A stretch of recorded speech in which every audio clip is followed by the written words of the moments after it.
She took his face in her hands, and he drew a sudden breath, abruptly recovering from whatever had held him. Except that memory still lay in his eyes. "There," she said. "That will do for you. That will do for you. I will see how I can help the rest. We may still recover the horn, but our path has not grown smoother." As she started around among the others, stopping briefly by each, Rand went to his friends. When he tried to straighten Matt, Matt jerked and stared at him, then grabbed Rand's coat with both hands. "Rand, I'd never tell anyone about you. I wouldn't betray you. You have to believe that." He looked worse than ever, but Rand thought it was mostly fright. "I do," Rand said. He wondered what lives Matt had lived, and what he had done. He must have told someone, or he wouldn't be so anxious about it. He could not hold it against him. Those had been other Matts, not this one. Besides, after some of the alternatives he had seen for himself. "I believe you, Perrin." The curly-haired youth dropped his hands from his face with a sigh. Red marks scored his forehead and cheeks where his nails had dug in. His yellow eyes hid his thoughts. "We don't have many choices, really, do we, Rand? Whatever happens, whatever we do, some things are almost always the same." He let out another long breath. "Where are we? Is this one of those worlds you and Hurin were talking about?" "It's Tommen Head," Rand told him. In our world, or so Verin says, and it is autumn." Matt looked worried. "How could? No, I don't want to know how it happened, but how are we going to find Fain and the dagger now? He could be anywhere by this time." "He's here," Rand assured him. He hoped he was right. Fain had had time to take ship for any place he wanted to go, time to ride to Emond's Field, or Tar Valon. Please, Light, he didn't get tired of waiting. "If he's hurt Egwene, or anybody in Emond's Field, I'll—" "Light burn me, I tried to come in time. The larger towns on Tommen Head are all west of here," Verin announced loudly enough for all to hear. Everyone was on their feet again, except for Rand and his two friends. She came and put her hands on Matt as she spoke. "Not that there are many villages large enough to call towns. If we are to find any trace of the Dart Friends, to the west is the place to begin. And I think we should not waste the daylight sitting here." When Matt blinked and stood up, he still looked ill, but he moved spryly. She put her hands on Perrin. Rand backed away when she reached for him. "Don't be foolish," she told him. "I don't want your help," he said quietly. "Or any Aes Sedai help." Her lips twitched. "As you wish." They mounted immediately and rode west, leaving the portal stone behind. No one protested. Rand least of all. "Light, let me not be too late. Practice." Sitting cross-legged on her bed in her white dress, Egwene made 3 tiny balls of light weave patterns above her hands. She was not supposed to do this without at least one of the accepted to supervise, but Nynaeve, glaring and striding up and down in front of the small fireplace, did after all wear the serpent ring given to the accepted, and her white dress had the coloured rings encircling the hem, even if she was not allowed to try to teach anyone yet. And Egwene had found over these last 13 weeks that she could not resist. She knew how easy it was to touch Saidar now. She could always feel it there, waiting for her, like the smell of perfume or the feel of silk, drawing her. And once she did touch it, she could rarely stop from channeling, or at least trying to. She failed almost as often as she succeeded, but that was only another spur to keep on. It often frightened her. How much she wanted to channel frightened her, and how drab and dreary she felt when she was not channeling compared to when she was. She wanted to drink it all in, despite the cautions about burning herself out, and that wanting frightened her most of all. Sometimes she wished she had never come to Tar Valon, but the fright could not make her stop for long, any more than the fear of being caught by an Aes Sedai or by any of the accepted beside Nynaeve. It was safe enough here, though, in her own room. Min was there, sitting on the 3-legged stool watching her, but she knew Min well enough now to know Min would never report her. She thought she was lucky to have made 2 good friends since coming to Tar Valon. It was a little, windowless room, as all novices' rooms were. 3 short paces took Nynaeve from wall to white plastered wall. Nynaeve's own room was much larger, but since she had made no friends among the other accepted, she came to Egwene's room when she needed someone to talk to, even as now when she did not talk at all. The tiny fire on the narrow hearth handily kept the first chill of approaching autumn at bay, though Egwene was sure it would not serve so well when winter came. A small table for study completed the furnishings, and her belongings hung neatly on a row of pegs on the wall or sat on the short shelf above the table. Novices were usually kept too busy to spend time in their rooms, but today was a free day, only the third since she and Nynaeve had come to the White Tower. Else was making calf's eyes at Galad today while he was working with the warders, Min said, rocking the stool on two legs. The small balls faltered for an instant above Egwene's hands. She can look at whoever she wants, Egwene said casually. I can't imagine why I would be interested. No reason, I suppose. He is awfully handsome, if you don't mind him being so rigid. Very nice to look at, especially with his shirt off. The balls spun furiously. I certainly have no desire to look at Galad, with or without his shirt. I shouldn't tease you, Min said contritely. I'm sorry for that. But you do like to look at him, don't grimace at me like that, and so does nearly every woman in the White Tower who isn't a red. I've seen Aes Sedai down at the practice yards when he's working forms, especially greens. Checking on their warders, they say, but I don't see so many when Galad isn't there. Even the cooks and maids come out to watch him. The balls stopped dead, and for a moment Egwene stared at them. They vanished. Suddenly she giggled. He is good-looking, isn't he? Even when he walks, he looks as if he's dancing. The colour in her cheeks deepened. I know I shouldn't stare at him, but I can't help myself. I can't either, Min said, and I can see what he is like. But if he is good, Egwene, Galad is so good, he'd make you tear your hair out. He'd hurt a person because he had to serve a greater good. He wouldn't even notice who was hurt, because he'd be so intent on the other. But if he did, he would expect them to understand and think it was all well and right. I suppose you know, Egwene said. She had seen Min's ability to look at people and read all sorts of things about them. Min did not tell everything she saw, and she did not always see anything, but there had been enough for Egwene to believe. She glanced at Nynaeve. The other woman was still pacing, muttering to herself, then reached for Cedar again and resumed her juggling in a desultory fashion. Min shrugged. I guess I might as well tell you. He didn't even notice what else was doing. He asked her if she knew whether you might be walking the South Garden after supper, since today is a free day. I felt sorry for her. Poor Else, Egwene murmured, and the balls of light became more lively above her hands. Min laughed. The door banged open, caught by the wind. Egwene gave a yelp and let the balls vanish before she saw it was only Elaine, the golden-haired daughter. Heir of Andor pushed the door shut and hung up her cloak on a peg. I just heard, she said. The rumors are true. King Galdrian is dead. That makes it a war of succession, Min snorted. Civil war? War of succession. A lot of silly names for the same thing. Do you mind if we don't talk about it? That's all we hear. War in Cairhien. War on Tommenhead. They may have caught the false dragon in Saldea, but there's still war in Tyr. Most of it is rumors anyway. Yesterday I heard one of the cooks saying she'd heard Arthur Hawkwing was marching on Tanjiko. Arthur Hawkwing.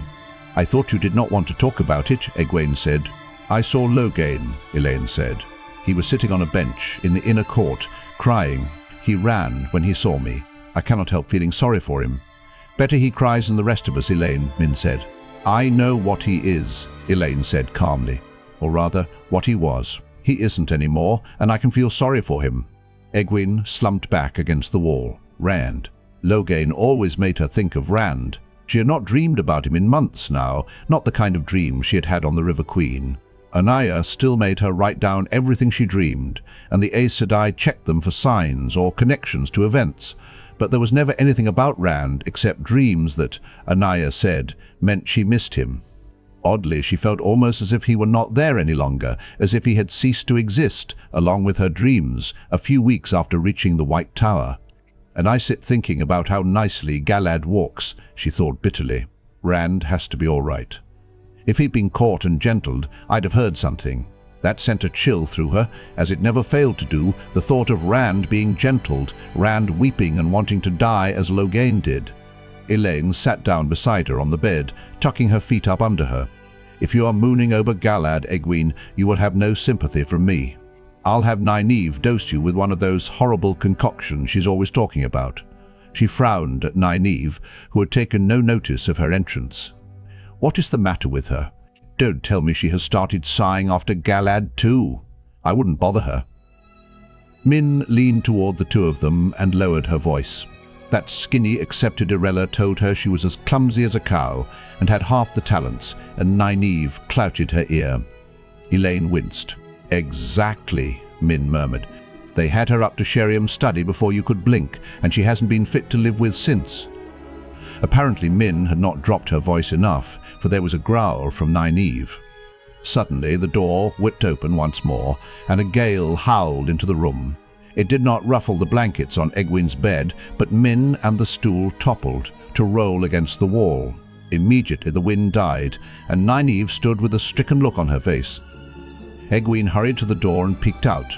The noonday sun was burning off the last reminders of last night's rainstorm. The still damp balcony around the novices' court was empty, the long row of doors to novices' rooms all shut. The novices who had taken advantage of the free day to enjoy themselves in the gardens were no doubt catching up on their sleep. No one could have seen. She closed the door and took her place beside Elaine again, as Nynaeve helped Min to her feet. "I'm sorry, Min," Nynaeve said in a tight voice. "Sometimes my temper—" "I can't ask you to forgive me, not for this." She took a deep breath. "If you want to report me to Sheriam, I will understand. I deserve it." Egwene wished she had not heard that admission. Nynaeve could grow prickly over such things. Searching for something on which to focus, something Nynaeve could believe she had had her attention on, she found herself touching Cedar once more and began juggling the balls of light again. Elaine quickly joined her. Egwene saw the glow form around the daughter heir, even before 3 tiny balls appeared above her hands. They began to pass the little glowing spheres back and forth in increasingly intricate patterns. Sometimes one winked out as one girl, or the other failed to maintain it as it came to her, then winked back a little altered in color or size. The one power filled Egwene with life. She smelled the faint rose aroma of soap from Elaine's morning bath. She could feel the rough plaster of the walls, the smooth stones of the floor, as well as she could the bed where she sat. She could hear Min and Nynaeve breathe, much less their quiet words. "If it comes to forgiving," Min said, "maybe you should forgive me. You have a temper, and I have a big mouth. I will forgive you if you forgive me." With murmurs of "forgiven," that sounded meant on both sides, the two women hugged. "But if you do it again," Min said with a laugh, "I might clout your ear." "Next time," Nynaeve replied, "I will throw something at you." She was laughing too, but her laughter ceased abruptly as her eye fell on Egwene and Elaine. "You two stop that, or there will be someone going to the Mistress of Novices. 2 someones." "Nynaeve, you wouldn't," Egwene protested. When she saw the look in Nynaeve's eyes, though, she hastily severed all contact with Cedar. "Very well, I believe you. There's no need to prove it." "We have to practice," Elaine said. "They ask more and more of us. If we did not practice on our own, we would never keep up." Her face showed calm composure, but she had let go of Cedar as hastily as Egwene herself had. "And what happens when you draw too much?" Nynaeve asked, "and there's no one there to stop you? I wish you were more afraid." "I am. Don't you think I know what it is like for you? It's always there, and you want to fill yourself with it. Sometimes it is all I can do to make myself stop. I want all of it. I know it would burn me to a crisp, and I want it anyway." She shivered. "I just wish you were more afraid." "I am afraid," Egwene said with a sigh. "I'm terrified, but it doesn't seem to help." "What about you, Elaine?" "The only thing that terrifies me," Elaine said airily, "is washing dishes. It seems as if I have to wash dishes every day." Egwene threw her pillow at her. Elaine pulled it off her head and threw it back, but then her shoulders slumped. "Oh, very well. I'm so scared I don't know why my teeth are not chattering. Elida told me I'd be so frightened that I would want to run away with the traveling people, but I did not understand. A man who drove oxen as hard as they drive us would be shunned. I am tired all the time. I wake up tired and go to bed exhausted, and sometimes I'm so afraid that I will slip and channel more of the power than I can handle, that I—" Peering into her lap, she let the words trail off. Egwene knew what she had not spoken. Their rooms lay right next to each other, and, as in many of the novice rooms, a small hole had long ago been bored through the wall between, too small to be seen unless you knew where to look, but useful for talk after the lamps were extinguished, when the girls could not leave their rooms. Egwene had heard Elaine crying herself to sleep more than once, and she had no doubt that Elaine had heard her own crying. The traveling people are tempting, Nynaeve agreed, but wherever you go, it will not change what you can do. You cannot run from Cedar. She did not sound as if she liked what she was saying. What you see, Min, Elaine said. Are we all going to be powerful Aes Sedai, or will we spend the rest of our lives washing dishes as novices, or... She shrugged uncomfortably as if she did not want to voice the third alternative that came to mind. Sent home, put out of the tower. 2 novices had been put out since Egwene came, and everyone spoke of them in whispers as if they were dead. Min shifted on her stool. I don't like reading Friends, she muttered. Friendship gets in the way of the reading. It makes me try to put the best face on what I see. That's why I don't do it for you 3 anymore. Anyway, nothing has changed about you that I can. She squinted at them and suddenly frowned. That new? She breathed. What? Nynaeve asked sharply. Min hesitated before answering. Danger. You are all in some kind of danger. Or you will be, very soon. I can't make it out, but it is danger. You see, Nynaeve said to the 2 girls sitting on the bed, you must take care. We all must. You must both promise not to channel again without someone to guide you. I don't want to talk about it anymore, Egwene said. Elaine nodded eagerly. Yes, let's talk about something else. Min, if you put on a dress, I'll wager Gorwyn would ask you to go walking with him. You know he's been looking at you, but I think the breeches and the man's coat put him off. I dress the way I like, and I won't change for a lord, even if he is your brother. Min spoke absently, still squinting at them and frowning. It was a conversation they had had before. Sometimes it is useful to pass as a boy. No one who looks twice believes you are a boy. Elaine smiled. Egwene was uncomfortable. Elaine was forcing a semblance of gaiety, Min was hardly paying attention, and Nynaeve looked as if she wanted to warn them again. When the door swung open once more, Egwene bounded to her feet to close it, grateful for something to do besides watch the others pretend. Before she reached it, though, a dark-eyed Aes Sedai with her blonde hair done in a multitude of braids stepped into the room. Egwene blinked in surprise, as much at it being any Aes Sedai as at Liandrin. She had not heard that Liandrin had returned to the White Tower, but beyond that, novices were sent for. If an Aes Sedai wanted them, it could mean no good, a sister coming herself. The room was crowded with 5 women in it. Liandrin paused to adjust her red-fringed shawl, eyeing them. Min did not move, but Elaine rose, and the 3 standing curtsied, though Nynaeve barely flexed her knee. Egwene did not think Nynaeve would ever grow used to having others in authority over her. Liandrin's eyes settled on Nynaeve. And why are you here, in the novices' quarters, child? Her tone was ice. I am visiting with friends, Nynaeve said in a tight voice. After a moment she added a belated, Liandrin Sedai. The accepted, they can have no friends among the novices. This you should have learned by this time, child. But it is as well that I find you here. You and you, her finger stabbed at Elaine and Min, will go. I will return later. Min rose casually, making a great show of being in no hurry to obey, and strolled by Liandrin with a grin, of which Liandrin took no notice at all. Elaine gave Egwene and Nynaeve a worried look before she dropped a curtsy and left. After Elaine closed the door behind her, Liandrin stood studying Egwene and Nynaeve. Egwene began to fidget under the scrutiny, but Nynaeve held herself straight, with only a little heightening of her colour. You 2 are from the same village as the boys who travelled with Moiraine. Is it not so? Liandrin said suddenly. Do you have some word of Rand? Egwene asked eagerly. Liandrin arched an eyebrow at her. Forgive me, Aes Sedai. I forget myself. Have you word of them? Nynaeve said, just short of a demand. The accepted had no rule about not speaking to an Aes Sedai until spoken to. You have concern for them. That is good. They are in danger, and you might be able to help them. How do you know they're in trouble? There was no doubt about the demand in Nynaeve's voice this time.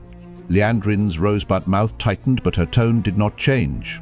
Though you are not aware of it, Moiraine has sent letters to the White Tower concerning you. Moiraine Sedai. She worries about you and about your young friends. These boys, they are in danger. Do you wish to help them or leave them to their fate? Yes, Egwene said, at the same time that Nynaeve said, what kind of trouble? Why do you care about helping them? Nynaeve glanced at the red fringe on Liandrin's shawl. And I thought you didn't like Moiraine. Do not presume too much, child, Liandrin said sharply. To be accepted is not to be a sister. Accepted and novices alike listen when a sister speaks and do as they are told. She drew a breath and went on. Her tone was coldly serene again, but angry white spots marred her cheeks. Someday I am sure you will serve a cause, and you will learn then that to serve it you must work even with those whom you dislike. I tell you, I have worked with many with whom I would not share a room if it were left to me alone. Would you not work alongside the one you hated worst if it would save your friends? Nynaeve nodded reluctantly. But you still haven't told us what kind of danger they're in. Liandrin Sedai. The danger comes from Shaiol Ghul. They are hunted, as I understand they once before were. If you will come with me, some dangers, at least, may be eliminated. Do not ask how, for I cannot tell you, but I tell you flatly it is so. We will come, Liandrin Sedai, Egwene said. Come where? Nynaeve said. Egwene shot her an exasperated look. Tommen Head. Egwene's mouth fell open and Nynaeve muttered, There's a war on Tommen Head. Does this danger have something to do with Arthur Hawkwing's armies?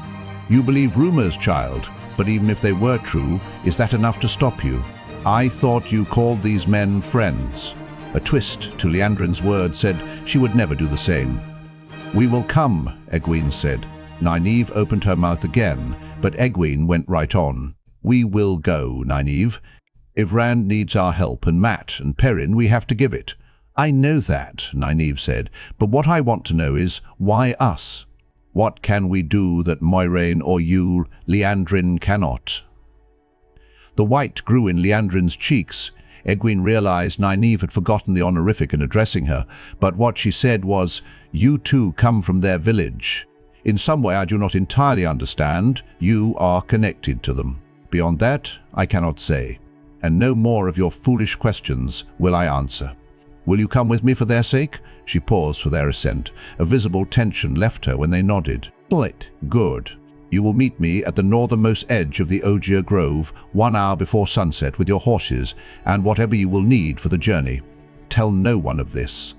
We are not supposed to leave the tower grounds without permission, Nynaeve said slowly. You have my permission. Tell no one at all. The Black Arjar walks the halls of the White Tower. Egwene gasped and heard an echoed gasp from Nynaeve, but Nynaeve recovered quickly. I thought all Aes Sedai denied the existence of that. Liandrin's mouth tightened into a sneer.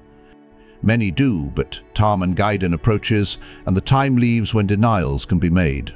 The Black Arjar, it is the opposite of everything for which the tower stands, but it exists, child. It is everywhere. Any woman could belong to it, and it serves the Dark One. If your friends are pursued by the Shadow, do you think the Black Arjar will leave you alive and free to help them? Tell no one, or you may not live to reach Tommen Head. 1 hour before sunset. Do not fail me. With that, she was gone, the door closing firmly behind her. Egwene collapsed onto her bed with her hands on her knees. Nynaeve, she's Red Arjar. She can't know about Rand. If she did. She cannot know, Nynaeve agreed. I wish I knew why a Red wanted to help, or why she's willing to work with Moiraine. I'd have sworn neither of them would give the other water if she were dying of thirst. You think she's lying? She is Aes Sedai, Nynaeve said dryly. I'll wager my best silver pin against a blueberry that every word she said was true. But I wonder if we heard what we thought we did. The Black Arjar. Egwene shivered. There was no mistaking what she said about that. The light help us. No mistaking, Nynaeve said.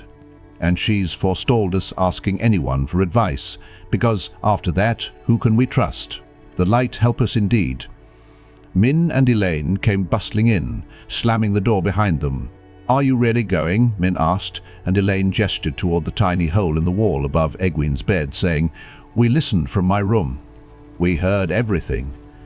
Egwene exchanged glances with Nynaeve, wondering how much they had overheard, and saw the same concern on Nynaeve's face. If they managed to cipher out about Rand.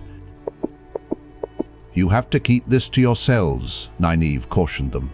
I suppose Liandrin has arranged permission from Sheriam for us to go, but even if she hasn't, even if they start searching the tower from top to bottom for us tomorrow, you mustn't say a word."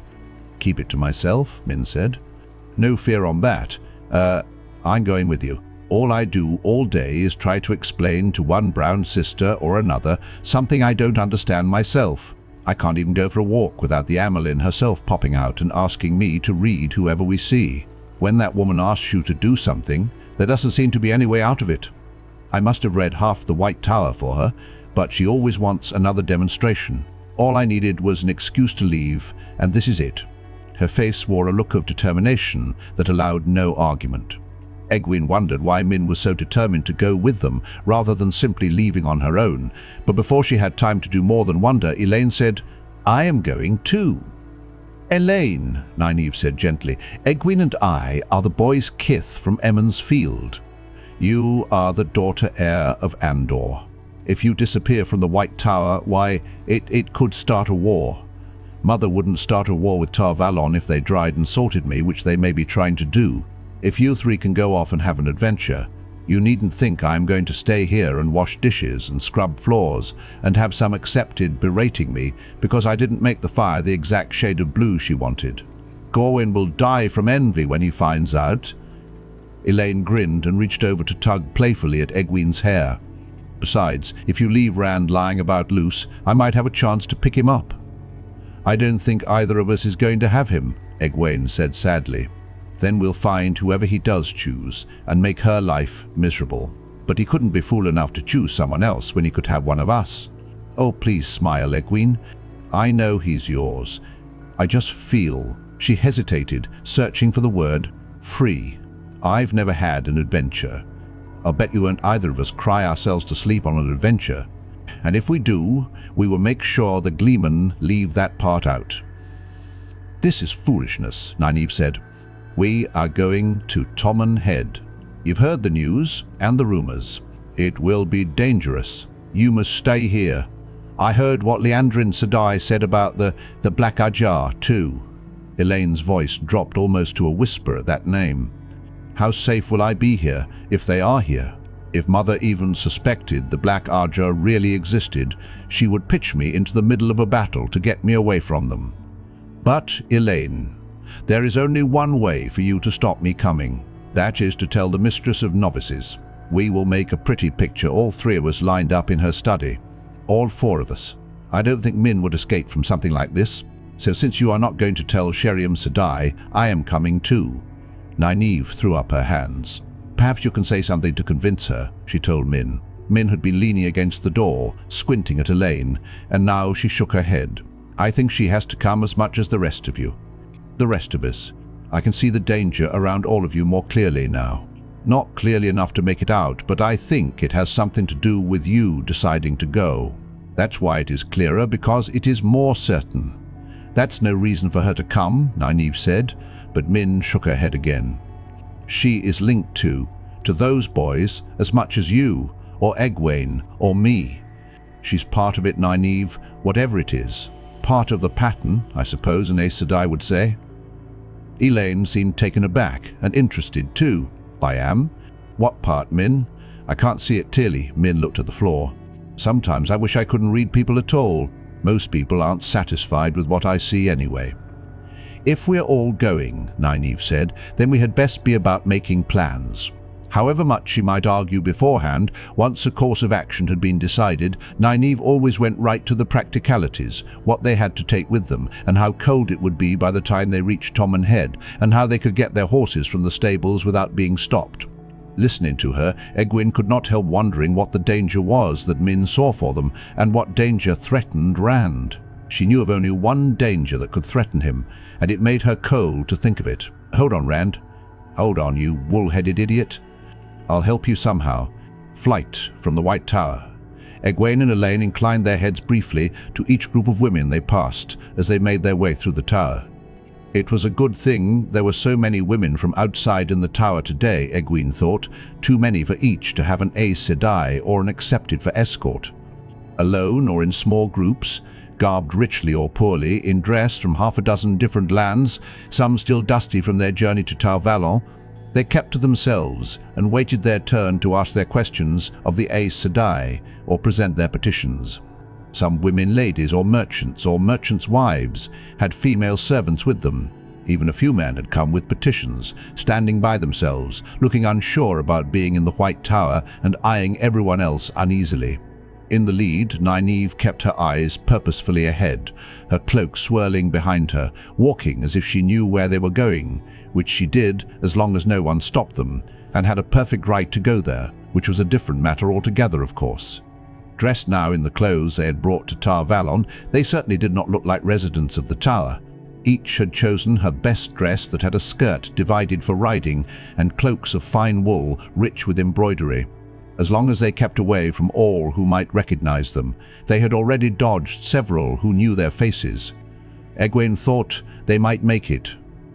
This would do better for a turn in some lord's park than a ride to Tommen Head, Nynaeve had said dryly, as Egwene helped her with the buttons of a grey silk with thread of goldwork and pearled flowers across the bosom and down the sleeves. But it may allow us to leave unnoticed. Now Egwene shifted her cloak and smoothed her own gold-embroidered green silk dress and glanced at Elaine in blue slashed with cream, hoping Nynaeve had been right. So far, everyone had taken them for petitioners, nobles, or at least women of wealth, but it seemed that they should stand out. She was surprised to realize why. She felt uncomfortable in the fine dress after wearing a novice's plain white for the past few months. A little cluster of village women in stout, dark woolens dropped curtsies as they passed. Egwene glanced back at Min as soon as they were beyond. Min had kept her breeches and baggy-man's shirt under a boy's brown cloak and coat, with an old, wide-brimmed hat pulled down over her short hair. "One of us has to be the servant," she had said, laughing. "Women dress the way you always have at least one. You'll wish you had my breeches if we have to run." She was burdened with 4 sets of saddlebags bulging with warm clothes, for it would surely be winter before they returned. There were also packets of food pilfered from the kitchens, enough to last until they could buy more. "Are you sure I can't carry some of those, Min?" Egwene asked softly. "They're just awkward," Min said with a grin, "not heavy." She seemed to think it was all a game, or else was pretending to think so.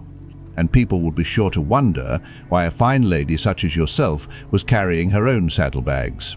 "You can carry yours, and mine too if you want, once we—" Her grin vanished and she whispered fiercely, "Aes Sedai!" Egwene whipped her eyes forward. An Aes Sedai with long, smooth black hair and aged ivory skin was coming toward them down the corridor, listening to a woman wearing rough farm clothes and a patched cloak. The Aes Sedai had not seen them yet, but Egwene recognized her, Takima, of the Brown Ajah, who taught the history of the White Tower and Aes Sedai, and who could recognize one of her pupils at 100 paces. Nynaeve turned down a side hall without breaking stride, but there, one of the accepted, a lanky woman with a permanent frown, hurried past them hauling a red-faced novice by the ear. Egwene had to swallow before she could speak. That was Irella and Else. Did they notice us? She could not make herself look back to see. "No," Mine said after a moment. "All they saw was our clothes." Egwene let out a long, relieved breath, and heard one from Nynaeve too. "My heart may burst before we reach the stables," Elaine murmured. "Is this what an adventure is like all the time, Egwene? Your heart in your mouth and your stomach in your feet?" "I suppose it is," Egwene said slowly. She found it hard to think that there had been a time when she had been eager to have an adventure, to do something dangerous and exciting like the people in stories. Now she thought the exciting part was what you remembered when you looked back, and the stories left out a good deal of unpleasantness. She told Elaine as much. Still, the daughter heir said firmly, "I have never had any real excitement before, and never likely to, as long as Mother has any say in it, which she will until I take the throne myself." "You two be quiet," Nynaeve said. They were alone in the hall for a change, with no one in sight in either direction. She pointed to a narrow flight of stairs going down. "That should be what we want, if I haven't gotten turned around completely with all the twists and turns we've made." She took the stairs as if she was certain anyway, and the others followed. Surely enough, the small door at the bottom let out into the dusty yard of the south stable, where novices' horses were kept, for those who had them, until they had need of mounts again, which was generally not until they became accepted or were sent home. The gleaming bulk of the tower itself rose behind them. The tower grounds spread over a good many hides of land, with its own walls higher than some city walls. Nynaeve strode into the stable as if she owned it.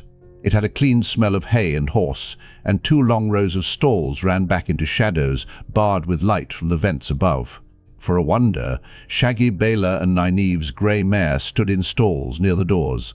Bela put her nose over the stall door and whickered softly to Egwene. There was only one groom in evidence, a pleasant-looking fellow with grey in his beard, chewing a straw. "We will have our horses saddled," Nynaeve told him in her most commanding tone. "Those 2. Min, find your horse and Elaine's." Min dropped the saddlebags and drew Elaine deeper into the stables. The stableman frowned after them and slowly took the straw from his mouth. "There must be some mistake, my lady. Those animals are ours," Nynaeve said firmly, folding her arms so that the serpent ring was obvious. "You will saddle them now." Egwene held her breath. It was a last-ditch plan that Nynaeve would try to pass as an Aes Sedai if they had difficulties with anyone who might actually accept her as one. No Aes Sedai or accepted would, of course, and probably not even a novice, but a stableman. The man blinked at Nynaeve's ring, then at her. "I was told 2, he said at last, sounding unimpressed. "One of the accepted and a novice. Wasn't nothing said about 4 of you." Egwene felt like laughing. Of course, Liandrin would not have believed them able to get their horses by themselves. Nynaeve looked disappointed and her voice sharpened. "You trot those horses out and saddle them, or you'll have need of Liandrin's healing if she will give it to you." The groom mouthed Liandrin's name, but one look at Nynaeve's face and he saw to the horses with no more than a mutter or 2, not loud enough for any but himself to hear. Min and Elaine came back with their own mounts, just as he finished tightening the second girth. Min's was a tall, dust-coloured gelding, Elaine's a bay mare with an arched neck. When they were mounted, Nynaeve addressed herself to the stableman again. "No doubt you were told to keep this quiet, and that hasn't changed whether we are 2 or 200. If you think it has, think about what Liandrin will do if you talk what you were told to keep quiet." As they were riding out, Elaine tossed him a coin and murmured, "For your trouble, goodman. You have done well." Outside, she caught Egwene's eye and smiled. "Mother says a stick and honey always work better than a stick alone." "I hope we don't need either with the guards," Egwene said. "I hope Liandrin spoke to them too." At Tarleman's gate, though, piercing the tall south wall of the tower grounds, there was no telling if anyone had spoken to the guards or not. They waved the 4 women through with no more than a glance and a cursory bow. Guards were meant to keep out those who were dangerous. Apparently these had no orders about keeping anyone in. A cool river breeze gave them an excuse to pull up the hoods of their cloaks as they rode slowly through the streets of the city. The ring of their horses' hooves on the paving stones was lost in the murmur of the crowds filling the streets and the music that came from some of the buildings they passed. People dressed in garments from every land, from the dark and somber mode of Caerhien to the bright, brilliant colors of the traveling people, and every style in between, split around the horsewomen like a river around a rock. But they still could not move at more than a slow walk. Egwene gave no attention to the fabulous towers with their sky-borne bridges, or the buildings that looked more like breaking waves, or wind-sculpted cliffs, or fanciful shells, than anything made from stone. Aes Sedai often went into the city, and in that crowd they could come face to face with one before they knew it. After a time she realized the other women were keeping as close a watch as she, but she still felt more than a glimmer of relief when the Ogier Grove came into view. The great trees were now visible beyond the rooftops, their spreading tops 100 spans and more in the air. Towering oaks and elms, leather-leaves and firs were dwarfed beneath them. A wall of sorts encompassed the grove, which was a good 2 miles across, but it was only an endless series of spiraling stone arches, each 5 spans high and twice as wide. By the outer side of the wall, carriages, carts and people bustled along a street, while inside lay a wilderness of sorts. The grove had neither the tame look of a park nor the complete haphazardness of the forest depths. Rather, it seemed to be the ideal of nature, as if this were the perfect woods, the most beautiful forest that could be. Some of the leaves had already begun to turn, and even the small swathes of orange and yellow and red among the green seemed to Egwene to be exactly the way autumn foliage should look. A few people strolled just inside the open arches, and no one looked twice when the 4 women rode in under the trees. The city was quickly lost to view, even the sounds of it softened, then blocked by the grove. In the space of 10 strides, they seemed to be miles from the nearest town. "The north edge of the grove," she said, Nynaeve muttered, peering around. "There isn't any point a bit further north than—" She cut off as 2 horses burst from a copse of black elder, a dark, glossy mare with a rider and a lightly laden pack-horse. The dark mare reared, pawing the air as Liandrin reined her harshly. The Aes Sedai's face wore fury like a mask. "I told you not to tell anyone of this. Not anyone." Egwene noticed pole lanterns on the pack-horse and thought it odd. "These are friends," Nynaeve began, her back stiffening, but Elaine broke in on her. "Forgive us, Liandrin Sedai. They did not tell us, we overheard. We did not mean to listen to anything we should not have, but we did overhear. And we want to help Randall Thor too. And the other boys, of course," she added quickly. Liandrin peered at Elaine and Min. The late afternoon sunlight, slanting through the branches, shadowed their faces beneath the hoods of their cloaks. "So," she said finally, still watching those two, "I had made arrangements for you to be taken care of, but as you are here, you are here. 4 can make this journey as well as 2. "Taken care of, Liandrin Sedai?" Elaine said. "I do not understand. Child, you and that other are known as friends of these 2. Do not think there are those who would question you when they are found to be gone. Do you believe the Black Arja would be gentle with you just because you are heir to a throne? Had you remained in the White Tower, you might not have lived the night." That silenced them all for a moment, but Liandrin wheeled her horse and called, "Follow me." The Aes Sedai led them deeper into the grove until they came to a tall fence of stout ironwork topped with a hedge of razor-sharp spikes. Curving slightly as if it enclosed a large area, the fence ran out of sight among the trees to left and right. There was a gate in the fence, secured with a big lock. Liandrin unfastened this with a large key she produced from her cloak, motioned them through, then relocked it behind them and rode on ahead immediately. A squirrel chittered at them from a branch overhead, and from somewhere came the sharp drumming of a woodpecker. "Where are we going?" Nynaeve demanded. Liandrin did not answer, and Nynaeve looked angrily at the others. "Why are we just riding deeper into these woods?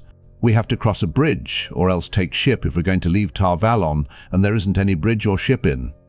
"There is this," Liandrin announced. "The fence. It keeps away those who might harm themselves, but we have a need this day." What she gestured to was a tall, thick slab of what seemed to be stone, standing on edge, one side carved intricately in vines and leaves. Egwene's throat tightened. Suddenly she knew why Liandrin had brought lanterns, and she did not like what she knew. She heard Nynaeve whisper, "A waygate." They both remembered the ways all too well. "We did it once," she told herself as much as Nynaeve. "We can do it again. If Rand and the others need us, we have to help them. That's all there is to it." "Is that really?" Min began in a choked voice and could not finish. "A waygate," Elaine breathed. "I did not think the ways could be used any longer. At least, I did not think their use was allowed." Liandrin had already dismounted and plucked the trefoil Avendosora leaf out of the carving like 2 huge doors woven of living vines. The gates were swinging open, revealing what appeared to be a dull, silvery mirror that gave their reflections back dimly. "You do not have to come," Liandrin said. "You can wait here for me, safely enclosed by the fence, until I come for you. Or perhaps the Black Ajar will find you before anyone else." Her smile was not pleasant. Behind her, the waygate came open to its fullest and stopped. "I did not say I wouldn't come," Elaine said, but she gave the shadowed woods a lingering look. "If we are going to do this," Min said hoarsely, "then let's do it." She was staring at the waygate, and Egwene thought she heard her mutter, "The light burn you, Randall Thor." "I must go last," Liandrin said. "All of you, in. I will follow." She was eyeing the woods now, too, as if she thought someone might be following them. "Quickly, quickly!" Egwene did not know what Liandrin expected to see, but if anyone at all came, they would probably stop them from using the waygate. "Rand, you wool-headed idiot," she thought. "Why can't you just once get yourself into some kind of trouble that doesn't force me to act like the heroine in a story?" She dug her heels into Bela's flanks, and the shaggy mare, restive from too much time in a stable, leaped forward. "Slowly!" Nynaeve shouted, but he was too late. Egwene and Bella surged toward their own dull reflections. Two shaggy horses' touched noses appeared to flow into each other. Then Egwene was merging into her own image with an icy shock. Time seemed to stretch out, as if the cold crept over her by the width of one hair at a time, and every hair took minutes. Suddenly Bella was stumbling in pitch blackness, moving so fast the mare almost pitched over on her head. She caught herself and stood trembling as Egwene dismounted hurriedly, feeling the mare's legs in the dark to see if she had been hurt. She was almost glad of the dark to hide her crimson face. She knew that time as well as distance were different. The other side of a waygate she had moved before thinking. There was only the blackness around her in every direction, except for the rectangle of the open waygate, like a window of smoked glass when seen from this side. It let no light in. The black seemed to press right up against it, but through it Egwene could see the others moving by the slowest increments, like figures in a nightmare. Nynaeve was insisting on handing around the pole lanterns and lighting them. Liandrin was acceding with a bad grace, apparently insisting on speed. When Nynaeve came, though, the waygate leading her grey mare slowly, ever so slowly, Egwene almost ran to hug her, and at least half of her feeling was for the lantern Nynaeve carried. The lantern made a smaller pool of light than it should have. The darkness pressed against the light, trying to force it back into the lantern, but Egwene had begun to feel that darkness pressing against her as if it had weight. Instead, she contented herself with saying, "Bella's all right, and I did not break my neck the way I deserved to." Once there had been light along the ways, before the taint on the power with which they had first been made, the taint of the Dark One on Sedin had begun to corrupt them. Nynaeve thrust the pole of the lantern into her hands and turned to pull another from under her saddle girth. "As long as you know you deserve to," she murmured, "then you didn't deserve to." Suddenly she chuckled. Sometimes I think it was sayings like that more than anything else that created the title of wisdom. Well, here's another. "You break your neck, and I'll see it mended just so I can break it again." It was said lightly, and Egwene found herself laughing too, until she recalled where she was. Nynaeve's amusement did not last long either. Min and Elaine came, though the waygate hesitantly, leading their horses and carrying lanterns, obviously expecting to find monsters waiting at the least. They looked relieved at first to find nothing but darkness, but the oppressiveness of it soon had them shifting nervously from foot to foot. Liandrin replaced the Aventisora leaf and rode through the closing waygate, leading the packhorse. Liandrin did not wait for the gate to finish closing, but tossed the lead line of the packhorse to Min without a word, and started along a white line, dimly made out by the light of her lantern, leading into the ways. The floor seemed to be stone, eaten and pitted by acid. Egwene scrambled hurriedly onto Bela's back, but she was no quicker to follow the Aes Sedai than anyone else. There seemed to be nothing in the world except the rough floor under the horse's hooves. Straight as an arrow, the white line led through the dark to a large stone slab covered with Ogier script, inlaid in silver. The same pocking that marked the floor also broke the script in places. "A guiding," Elaine murmured, twisting in her saddle to look around uneasily. "Elida taught me a little about the ways." She would not say much. "Not enough," she added glumly. "Or maybe too much." Calmly, Liandrin compared the guiding with a parchment, then stuffed it back into a pocket of her cloak before Egwene could get a look. Their lantern's light stopped abruptly rather than fading out at the edges, but it was enough for Egwene to see a thick stone balustrade eaten away in places as the Aes Sedai led them away from the guiding. An island, Elaine called it. The darkness made judging the island's size difficult, but Egwene thought it might be 100 paces across. Stone bridges and ramps pierced the balustrade, each with a stone post beside it, marked with a single line in Ogier script. The bridges seemed to arch out into nothing. The ramps led up or down. It was impossible to see more than the beginning of any of them as they rode past. Pausing only to eye the stone posts, Liandrin took a ramp that led down, and quickly there was nothing but the ramp and the darkness. A dampening silence hung over everything. Egwene had the feeling that even the clatter of the horse's hooves on the rough stone did not travel very far beyond the light. Down and down the ramp ran, curving back on itself, until it reached another island, with its broken balustrade between bridges and ramps, its guiding that Liandrin compared with her parchment. The island seemed like solid stone, just as the first one had. Egwene wished she was not sure that the first island was directly over their heads. Nynaeve spoke up suddenly, voicing Egwene's thoughts. Her voice sounded steady, but she paused to swallow in the middle of it. It might be, Elaine said faintly. Her eyes rolled upwards and quickly dropped again. Elaida says the rules of nature do not hold in the ways, at least not the way they do outside. Light, Min muttered, then raised her voice. How long do you mean us to stay in here? The Aes Sedai's honey-colored braids swung as she turned to regard them. Until I take you out, she said flatly. The more you bother me, the longer that will be. She bent back to studying the parchment and the guiding. Egwene and the others fell silent. Liandrin pushed on from guiding to guiding by ramps and bridges that seemed to run unsupported through the endless dark. The Aes Sedai paid very little heed to the rest of them, and Egwene found herself wondering whether Liandrin would turn back to search if one of them fell behind. The others perhaps had the same thought, for they all rode bunched tightly on the dark mare's heels. Egwene was surprised to realize that she still felt the attraction of Sahdar, both the presence of the female half of the true source and the desire to touch it, to channel its flow. Somehow, she had thought the shadow's taint on the ways would hide it from her. She could sense that taint, after a fashion. It was faint and had nothing to do with Sahdar, but she was sure that reaching for the true source here would be like baring her arm to foul, greasy smoke in order to reach a clean cup. Whatever she did would be tainted. For the first time in weeks, she had no trouble at all in resisting the attraction of Sahdar. It was well into what would have been night in the world outside the ways, when, on an island, Liandrin abruptly dismounted and announced that they would halt for supper and sleep, and that there was food on the pack-horse.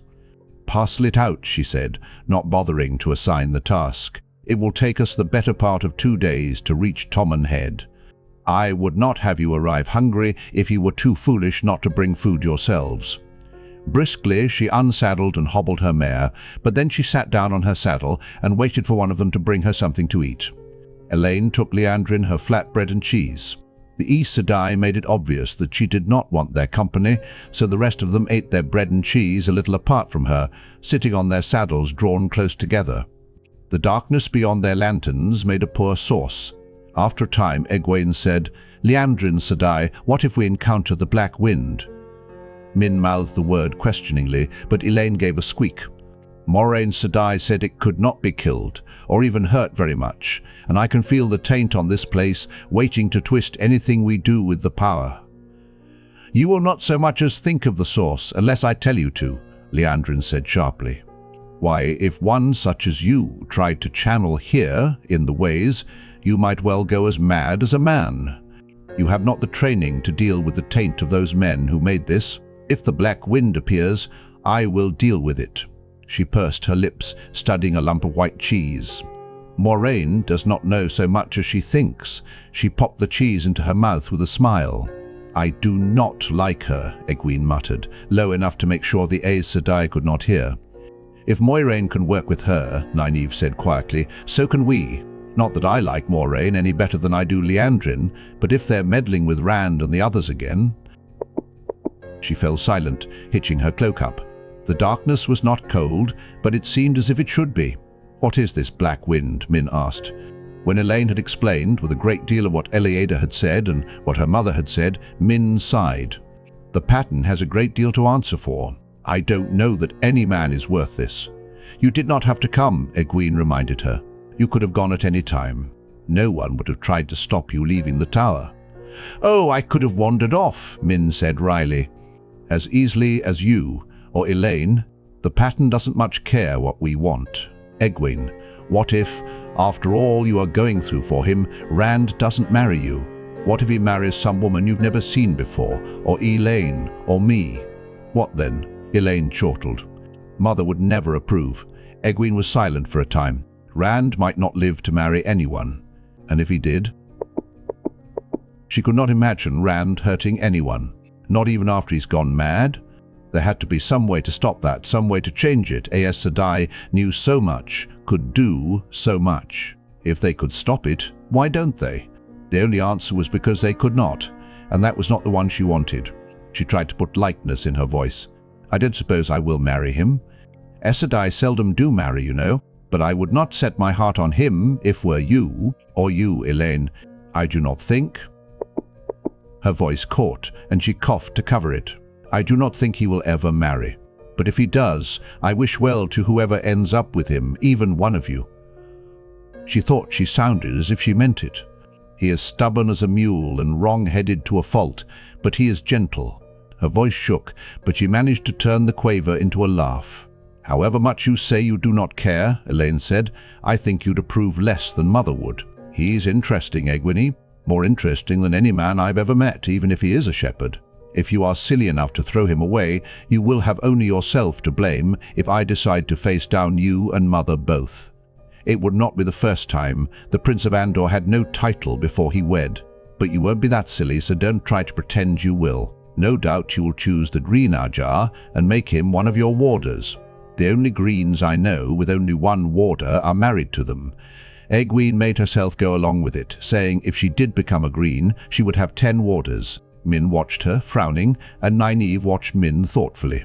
They all fell silent by the time they changed into more suitable clothes for traveling from their saddlebags. It was not easy keeping spirits up in that place. Sleep came slowly to Egwene, fitfully, and it was filled with bad dreams. She did not dream of Rand, but of the man whose eyes were fire. His face was not masked this time, and it was horrible, with almost healed burns. He only looked at her and laughed, but that was worse than the dreams that followed, the dreams of being lost in the ways forever, the ones where the black wind was chasing her. She was grateful when the toe of Liandrin's riding boot dug into her ribs to waken her. She felt as if she had not slept at all. Liandrin pushed them hard through the next day, or what passed for day, with only their lanterns for a sun, not letting them stop for sleep until they were swaying in their saddles. Stone made a hard bed, but Liandrin roused them ruthlessly after a few hours, hardly waiting for them to mount before riding on. Ramps and bridges, islands and guidings. Egwene saw so many of them in that pitch dark that she lost count. She had long since lost any count of hours or of days. Liandrin allowed only brief halts to eat and rest the horses, and the darkness weighed down on their shoulders. They slumped in their saddles like sacks of grain, except for Liandrin. The Aes Sedai seemed unaffected by tiredness or the dark. She was as fresh as she had been back in the White Tower, and as cold. She would not let anyone glimpse the parchment she compared to the guidings, stuffing it away with a curt, "It is nothing you would understand," when Nynaeve asked. And then, while Egwene blinked wearily, Liandrin was riding away from a guiding, not toward another bridge or ramp, but down a pitted white line that led off into the darkness. Egwene stared at her friends, and then they all hurried to follow. Ahead, by the light of her lantern, the Aes Sedai was already removing the Avendesora leaf from the carvings on a waygate. "We are here," Liandrin said, smiling. "I have brought you at last to where you must go." Damane Egwene dismounted as the waygate opened, and when Liandrin motioned them through, she led the shaggy mare carefully out. Even so, she and Bella both stumbled in brush, flattened by the opening waygate, as they suddenly seemed to be moving even more slowly. A screen of dense shrubs had surrounded and hidden the waygate. There were only a few trees close by, and a morning breeze ruffled foliage with a little more color than the leaves had had in Tar Valon. Watching her friends emerge after her, she had been standing there a good minute before she became aware that others were already there, just out of sight, on the other side of the gates. When she did notice them, she stared uncertainly. They were as odd a group as she had ever seen, and she had heard too many rumors of the war on Tommen Head. Armored men, at least 50 of them, with overlapping steel plates down their chests and dull black helmets shaped like insects' heads, sat their saddles or stood beside their horses, staring at her and the emerging women, staring at the waygate, muttering among themselves. The only bare-headed man among them, a tall, dark-faced, hook-nosed fellow standing with a gilded and painted helmet on his hip, looked astonished at what he was seeing. There were women with the soldiers, too. 2 wore plain, dark grey dresses and wide silver collars, and stood staring intently at those coming out of the waygate, each with another woman close behind her, as if ready to speak into her ear. 2 other women, standing a little apart, wore wide, divided skirts that came well short of their ankles, and panels embroidered with forked lightning bolts on their bosoms and skirts. Oddest of all was the last woman, reclining on a palanquin borne by 8 muscular, bare-chested men in baggy black trousers. The sides of her scalp were shaved, so that only a wide crest of black hair remained to fall down her back. A long, cream-coloured robe worked in flowers and birds on blue ovals was carefully arranged to show her skirts of pleated white, and her fingernails were a good inch long, the first two on each hand lacquered blue. "Liandrin Sedai," Egwene asked uneasily, "do you know who these people are?" Her friends fingered their reins, as if wondering whether to mount and run, but Liandrin replaced the Avendasora leaf and stepped forward confidently as the waygate began to close. "The High Lady Suroth," Liandrin said, making it halfway between a question and statement. The women on the palanquin nodded fractionally. "You are Liandrin." Her speech was slurred, and it took Egwene a moment to understand. "Aes Sedai," Suroth added with a twist to her lips, and a murmur rose among the soldiers. "We must be done here quickly, Liandrin. There are patrols, and it would not do to be found. You would enjoy the attentions of the seekers for truth no more than I. I mean to be back in Falme before Turak knows I am gone." "What are you talking about?" Nynaeve demanded. "What is she talking about, Liandrin?" Liandrin laid a hand on Nynaeve's shoulder and one on Egwene's. "These are the two of whom you were told, and there is another." She nodded toward Elaine. "She is the daughter-heir of Andor." The two women with the lightning on their dresses were approaching the party in front of the waygate. They carried coils of some silvery metal in their hands, Egwene noticed, and the bare-headed soldier came with them. He did not put a hand near the sword hilt sticking up above his shoulder, and he wore a casual smile, but Egwene still watched him narrowly. Liandrin gave no sign of agitation. Otherwise, Egwene would have jumped onto Baela right then. "Liandrin Sedai," she said urgently, "who are these people? Are they here to help Rand and the others too?" The hook-nosed man suddenly seized Min and Elaine by the scruffs of their necks, and in the next instant everything seemed to happen at once. The man yelled a curse, and a woman screamed, or perhaps more than one woman, Egwene could not be sure. Abruptly the breeze was a gale that whipped away Liandrin's angry shout in clouds of dirt and leaves, and made the trees bend and groan. Horses reared and whinnied shrilly, and one of the women reached out and fastened something around Egwene's neck. Cloak flapping like a sail, Egwene braced against the wind and tugged at what felt like a collar of smooth metal.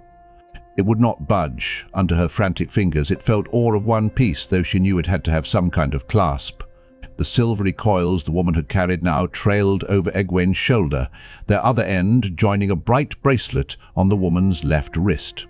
Balling her fist tightly, Egwene hit the woman as hard as she could, right in her eye, and staggered and fell to her knees herself, head ringing. It felt as if a large man had struck her in the face. When she could see straight once more, the wind had died. A number of horses wandered loose, Bella and Elaine's mare among them, and some of the soldiers were cursing and picking themselves up off the ground.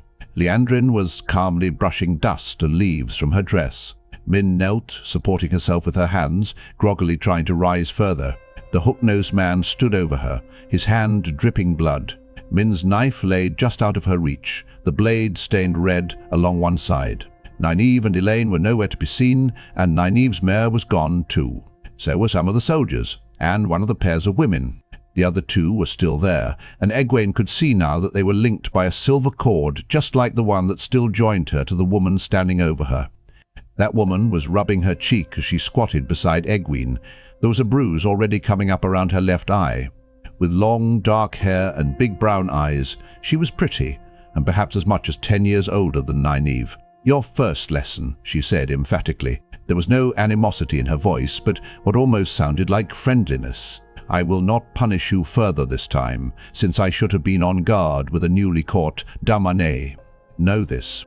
You are a Damane, a leashed one, and I am a Suldam, a holder of the leash. When Damane and Suldam are joined, whatever hurt the Suldam feels, the Damane feels twice over, even to death. So you must remember that you may never strike at a Suldam in any way, and you must protect your Suldam even more than yourself. I am Renna. How are you called?" "I am not." "Tobinda, Tobinda." "What you said," Egwene muttered. She pulled at the collar again. It gave no more than before. She thought of knocking the woman down and trying to pry the bracelet from her wrist, but rejected it, even if the soldiers did not try to stop her, and so far they seemed to be ignoring her and Renna altogether. She had the sinking feeling the woman was telling the truth. Touching her left eye brought a wince. It did not feel puffy, so perhaps she was not actually growing a bruise to match Renna's, but it still hurt. Her left eye, and Renna's left eye. She raised her voice. "Liandrin, Sedai, why are you letting them do this?" Liandrin dusted her hands together, never looking in her direction. "The very first thing you must learn," Renna said, "is to do exactly as you are told, and without delay." Egwene gasped. Suddenly her skin burned and prickled as if she had rolled in stinging nettles from the soles of her feet to her scalp. She tossed her head as the burning sensation increased. "Many Suldam," Renna went on in that almost friendly tone, "do not believe Damane should be allowed names, or at least only names they are given. But I am the one who took you, so I will be in charge of your training, and I will allow you to keep your own name, if you do not displease me too far. I am mildly upset with you now. Do you really wish to keep on until I am angry?" Quivering, Egwene gritted her teeth. Her nails dug into her palms with the effort of not scratching wildly. "Idiot. It's only your name." "Egwene," she managed to get out. "I am Egwene Olvir." Instantly the burning itch was gone. She let out a long, unsteady breath. "Egwene," Renna said. "That is a good name." And to Egwene's horror, Renna patted her on the head as she would a dog. That, she realized, was what she had detected in the woman's voice. A certain goodwill for a dog in training, not quite the friendliness one might have toward another human being. Renna chuckled. "Now you are even angrier. If you intend to strike at me again, remember to make it a small blow, for you will feel it twice as hard as I. Do not attempt to channel, that you will never do without my express command." Egwene's eye throbbed. She pushed herself to her feet and tried to ignore Renna, as much as it was possible to ignore someone who held a leash fastened to a collar around your neck. Her cheeks burned when the other woman chuckled again. She wanted to go to Min, but the amount of leash Renna had let out would not reach that far. She called softly, "Min, are you all right?" Sitting slowly back on her heels, Min nodded, then put a hand to her head as if she wished she had not moved it. Jagged lightning crackled across the clear sky, then struck among the trees some distance off. Egwene jumped and suddenly smiled. Nynaeve was still free, and Elaine. If anyone could free her and Min, Nynaeve could. Her smile faded into a glare for Liandrin. For whatever the reason the Aes Sedai had betrayed them, there would be a reckoning. Someday, somehow, the glare did no good. Liandrin did not look away from the palanquin. The bare-chested men knelt, lowering the palanquin to the ground, and Suroth stepped down, carefully arranging her robe, then picked her way to Liandrin on soft, slippered feet. The two women were much of a size. Brown eyes stared levelly into black. "You were to bring me two," Suroth said. "Instead, I have only one, while two run loose, one of them more powerful by far than I had been led to believe. She will attract every patrol of ours within 2 leagues. "I brought you 3, Liandrin said calmly. "If you cannot manage to hold them, perhaps our master should find another among you to serve him. You take fright at trifles. If patrols come, kill them." Lightning flashed again in the near distance, and moments later something roared like thunder not far from where it struck. A cloud of dust rose into the air. Neither Liandrin nor Suroth took any notice. "I could still return to Falme with 2 new Damane," Suroth said. "It grieves me to allow an Tubinda, Aes Sedai." She twisted the words like a curse to walk free. Liandrin's face did not change, but Egwene saw a nimbus abruptly glow around her. "Beware, High Lady," Renna called. "She stands ready." There was a stir among the soldiers, a reaching for swords and lances, but Suroth only steepled her hands, smiling at Liandrin over her long nails. "You will make no move against me, Liandrin. Our master would disapprove, as I am surely needed here more than you, and you fear him more than you fear being made Damane." Liandrin smiled, though white spots marked her cheeks with anger.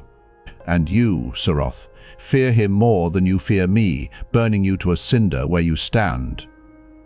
"Just so. We both fear him. Yet even our master's needs will change with time. All Marath Damane will be leashed eventually. Perhaps I will be the one who places the collar around your lovely throat. As you say, Suroth, our master's needs will change. I will remind you of it on the day when you kneel to me." A tall leather leaf, perhaps a mile away, suddenly became a roaring torch. "This grows tiresome," Suroth said. "Elbar, recall them." The hook-nosed man produced a horn no bigger than his fist. It made a hoarse, piercing cry. "You must find the woman Nynaeve," Liandrin said sharply. "Elaine is of no importance, but both the woman and this girl here must be taken with you on your ships when you sail. I know very well what has been commanded, Marath Damane, though I would give much to know why." "However much you were told, child," Liandrin sneered, "that is how much you are allowed to know. Remember that you serve and obey. These two must be removed to the other side of the Arith Ocean and kept there." Suroth sniffed. "I will not remain here to find this Nynaeve. My usefulness to our master will be at an end if Turak hands me over to the Seekers for truth." Liandrin opened her mouth angrily, but Suroth refused to allow her a word. "The woman will not remain free for long. Neither of them will. When we sail again, we will take with us every woman on this miserable spit of land who can channel even slightly, leashed and collared. If you wish to remain and search for her, do so. Patrols will be here soon, thinking to engage the rabble that still hides in the countryside. Some patrols take Damane with them, and they will not care what master you serve. Should you survive the encounter, the leash and collar will teach you a new life, and I do not believe our master will trouble to deliver one foolish enough to let herself be taken." "If either is allowed to remain here," Liandrin said tightly, "our master will trouble himself with you, Suroth. Take them both, or pay the price." She strode to the waygate, clutching the reins of her mare. Soon it was closing behind her. The soldiers who had gone after Nynaeve and Elaine came galloping back with the two women linked by leash, collar and bracelet, the Damane and the Saldam riding side by side. 3 men led horses with bodies across the saddles. Egwene felt a surge of hope when she realized the bodies all wore armor. They had not caught Nynaeve or Elaine, either one. Min started to rise to her feet, but the hook-nosed man planted a boot between her shoulder blades and drove her to the ground. Gasping for breath, she twitched there weakly. "I beg permission to speak, High Lady," he said. Suroth made a small motion with her hand, and he went on. "This peasant cut me, High Lady. If the High Lady has no use for her, to Winda. Suroth motioned slightly again, already turning away, and he reached over his shoulder for the hilt of his sword. "No!" Egwene shouted. She heard Renna curse softly, and suddenly the burning itch covered her skin again, worse than before, but she did not stop. "Please, High Lady, please. She is my friend." Pain, such as she had never known, racked her through the burning. Every muscle knotted and cramped. She pitched on her face in the dirt, mewling, but she could still see Elba's heavy, curved blade come free of its sheath, see him raise it with both hands. "Please. Oh, Min." Abruptly the pain was gone, as if it had never been, only the memory remained. Suroth's blue velvet slippers, dirt-stained now, appeared in front of her face, but it was at Elba that she stared. He stood there with his sword over his head, and all his weight on the foot on Min's back. To Winda, and he did not move. "This peasant is your friend," Suroth said. Egwene started to rise, but at a surprised arching of Suroth's eyebrow, she remained lying where she was and only raised her head. She had to save Min, if it means groveling. To Winda. She parted her lips and hoped her gritted teeth would pass for a smile. "Yes, High Lady. And if I spare her, if I allow her to visit you occasionally, you will work hard and learn as you are taught?" "I will, High Lady." She would have promised much more to keep that sword from splitting Min's skull. "I'll even keep it," she thought sourly, "as long as I have to." "Put the girl on her horse, Elba," Suroth said. "Tie her on, if she cannot sit her saddle. If this Damane proves a disappointment, perhaps then I will let you have the head of the girl." She was already moving toward her palanquin. Renna pulled Egwene roughly to her feet and pushed her toward Bella, but Egwene had eyes only for Min. Elba was no gentler with Min than Renna with her, but she thought Min was all right. At least Min shrugged off Elba's attempt to tie her across her saddle and climbed onto her gelding with only a little help. The odd party started off, westward, with Suroth leading and Elba slightly to the rear of her palanquin, but close enough to heed any summons immediately. Renna and Egwene rode at the back with Min, and the other Saldam and Damane behind the soldiers. The woman who had apparently meant to collar Nynaeve fondled the coiled silver leash she still carried and looked angry. Sparse forest covered the rolling land, and the smoke of the burning leather leaf was soon only a smudge in the sky behind them. "You were honored," Rena said after a time, having the High Lady speak to you.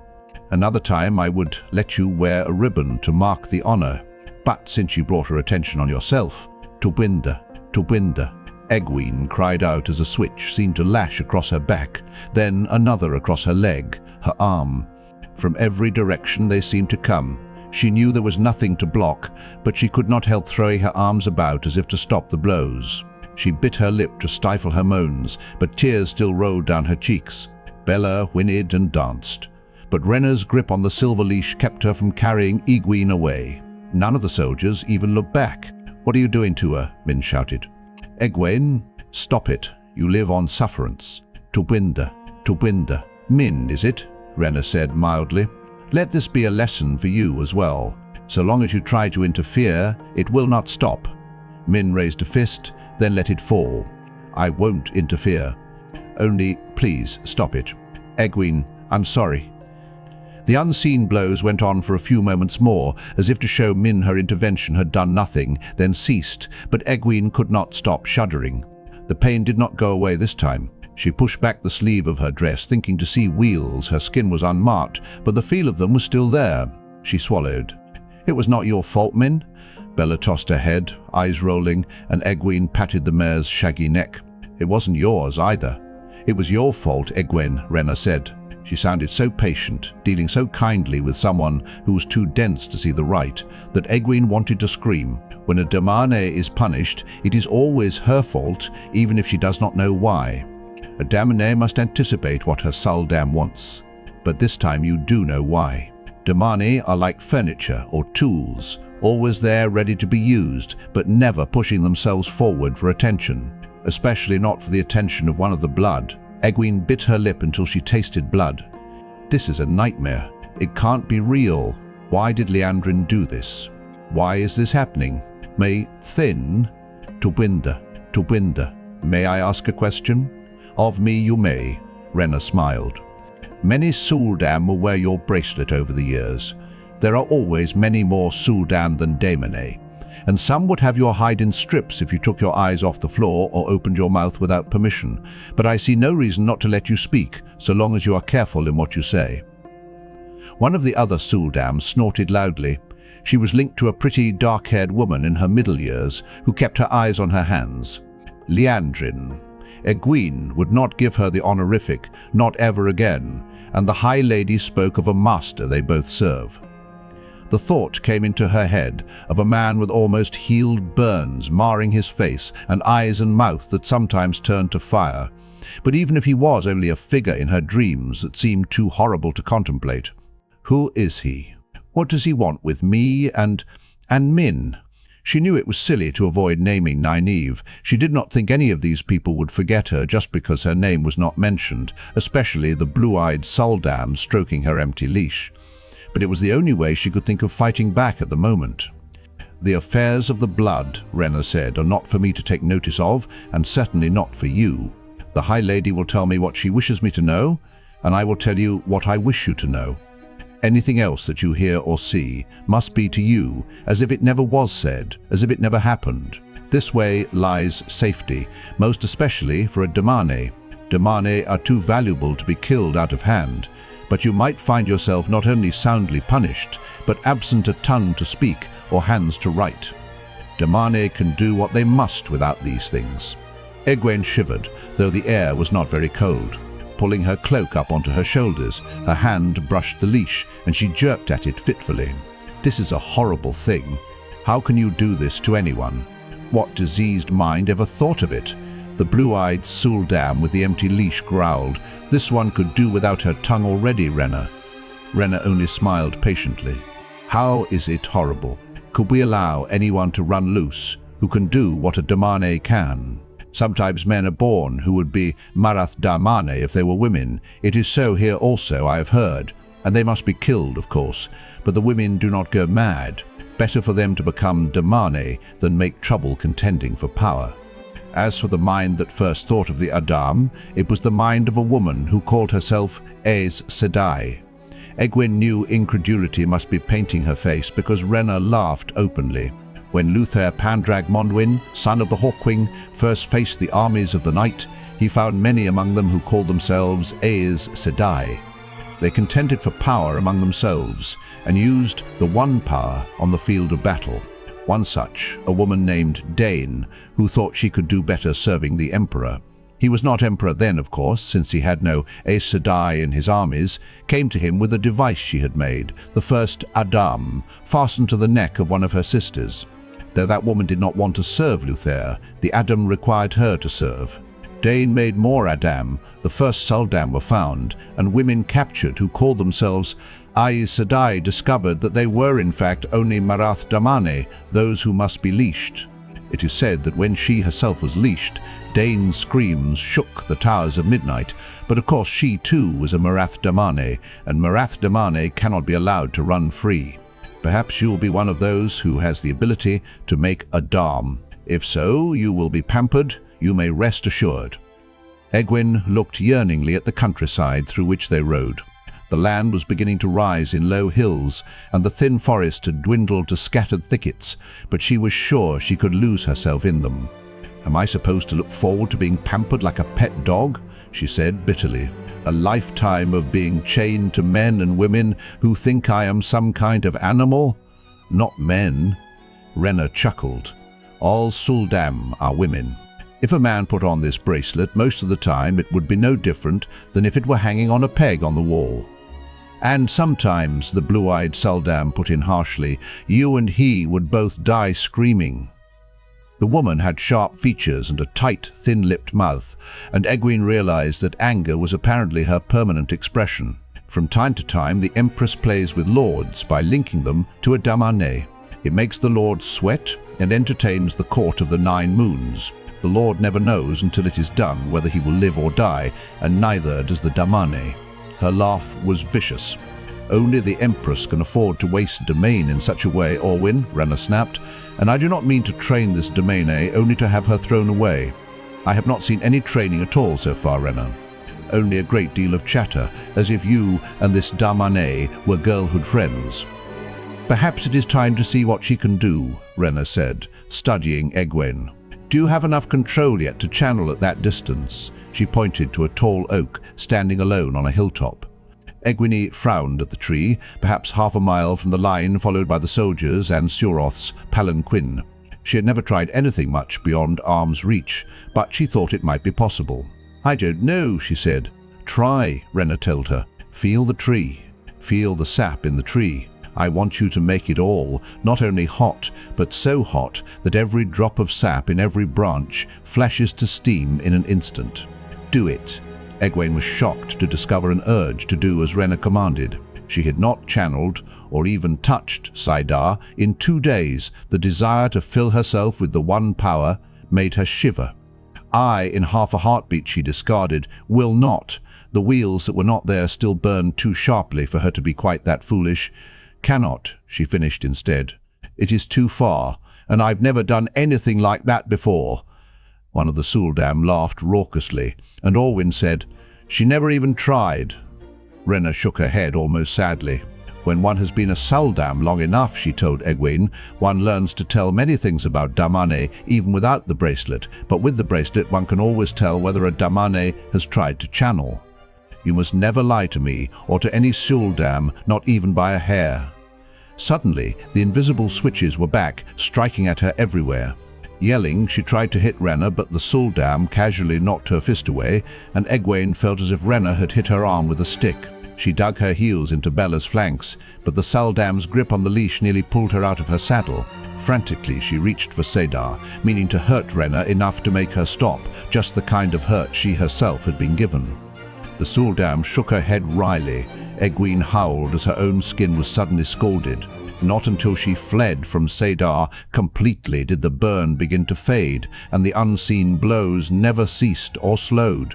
She tried to shout that she would try, if only Rena would stop, but all she could manage was to scream and writhe. Dimly, she was aware of Min shouting angrily and trying to ride to her side, of Orwyn tearing Min's reins from her hands, of another Suldam speaking sharply to her Damane, who looked at Min. And then Min was yelling too, arms flapping as if trying to ward off blows or beat away stinging insects.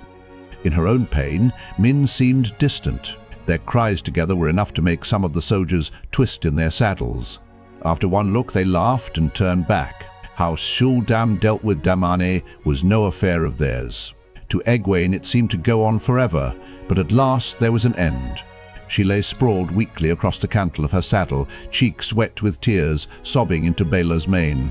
The mare whickered uneasily. "It is good that you have spirit," Rena said calmly. "The best Damane are those who have spirit to be shaped and moulded."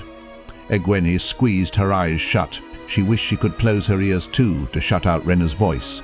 "I have to get away. I have to, but how? Nynaeve, help me. Help me. Light, somebody help me." "You will be one of the best," Rena said in tones of satisfaction. Her hand stroked Egwene's hair, a mistress soothing her dog.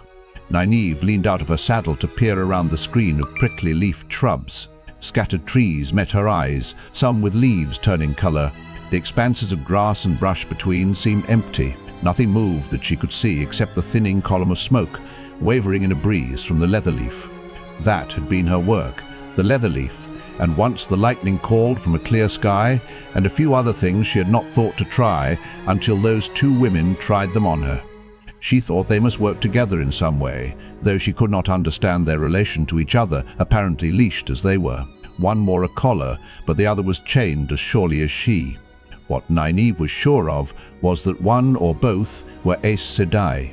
She had never had a clear enough sight of them to see the glow of channeling, but it had to be. "I'll certainly take pleasure in telling Sheriam about them," she thought dryly. "Aes Sedai don't use the power as a weapon, do they?" She certainly had. She had at least knocked the two women down with that lightning strike, and she had seen one of the soldiers, or his body rather, burn from the ball of fire she made and hurled at them. But she had not seen any of the strangers at all in some time now. Sweat beaded on her forehead, and it was not all from exertion. Her contact with Cedar was gone, and she could not bring it back. In that first fury of knowing that Liandrin had betrayed them, Cedar had been there almost before she knew it, the one power flooding her. It had seemed she could do anything, and as long as they had chased her, rage at being hunted like an animal had fueled her. Now the chase had vanished. The longer she had gone without seeing an enemy at whom she could strike, the more she had begun to worry that they might be sneaking up on her somehow, and the more she had had time to worry about what was happening to Egwene and Elaine and Min. Now she was forced to admit that what she felt most was fear. Fear for them, fear for herself. It was anger she needed. Something stirred behind a tree. Her breath caught, and she fumbled for Cedar. But all the exercises Sheriam and the others had taught her, all the blossoms unfolding in her mind, all the imagined streams that she held like riverbanks did no good. She could feel it, sense the source, but she could not touch it. Elaine stepped from behind the tree in a wary crouch, and Nynaeve sagged with relief.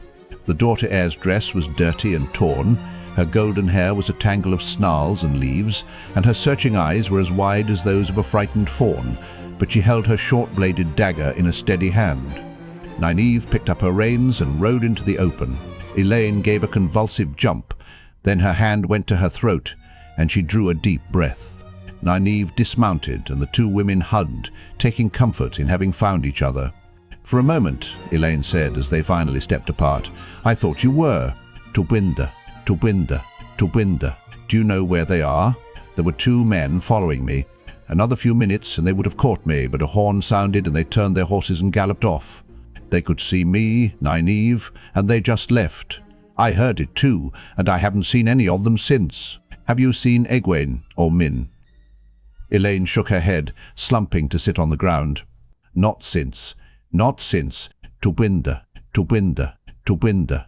That man hit Min, knocked her down. And one of those women was trying to put something around Egwene's neck. I saw that much before I ran. I don't think they got away, Nynaeve. I should have done something. Min cut the hand that was holding me, and Egwene.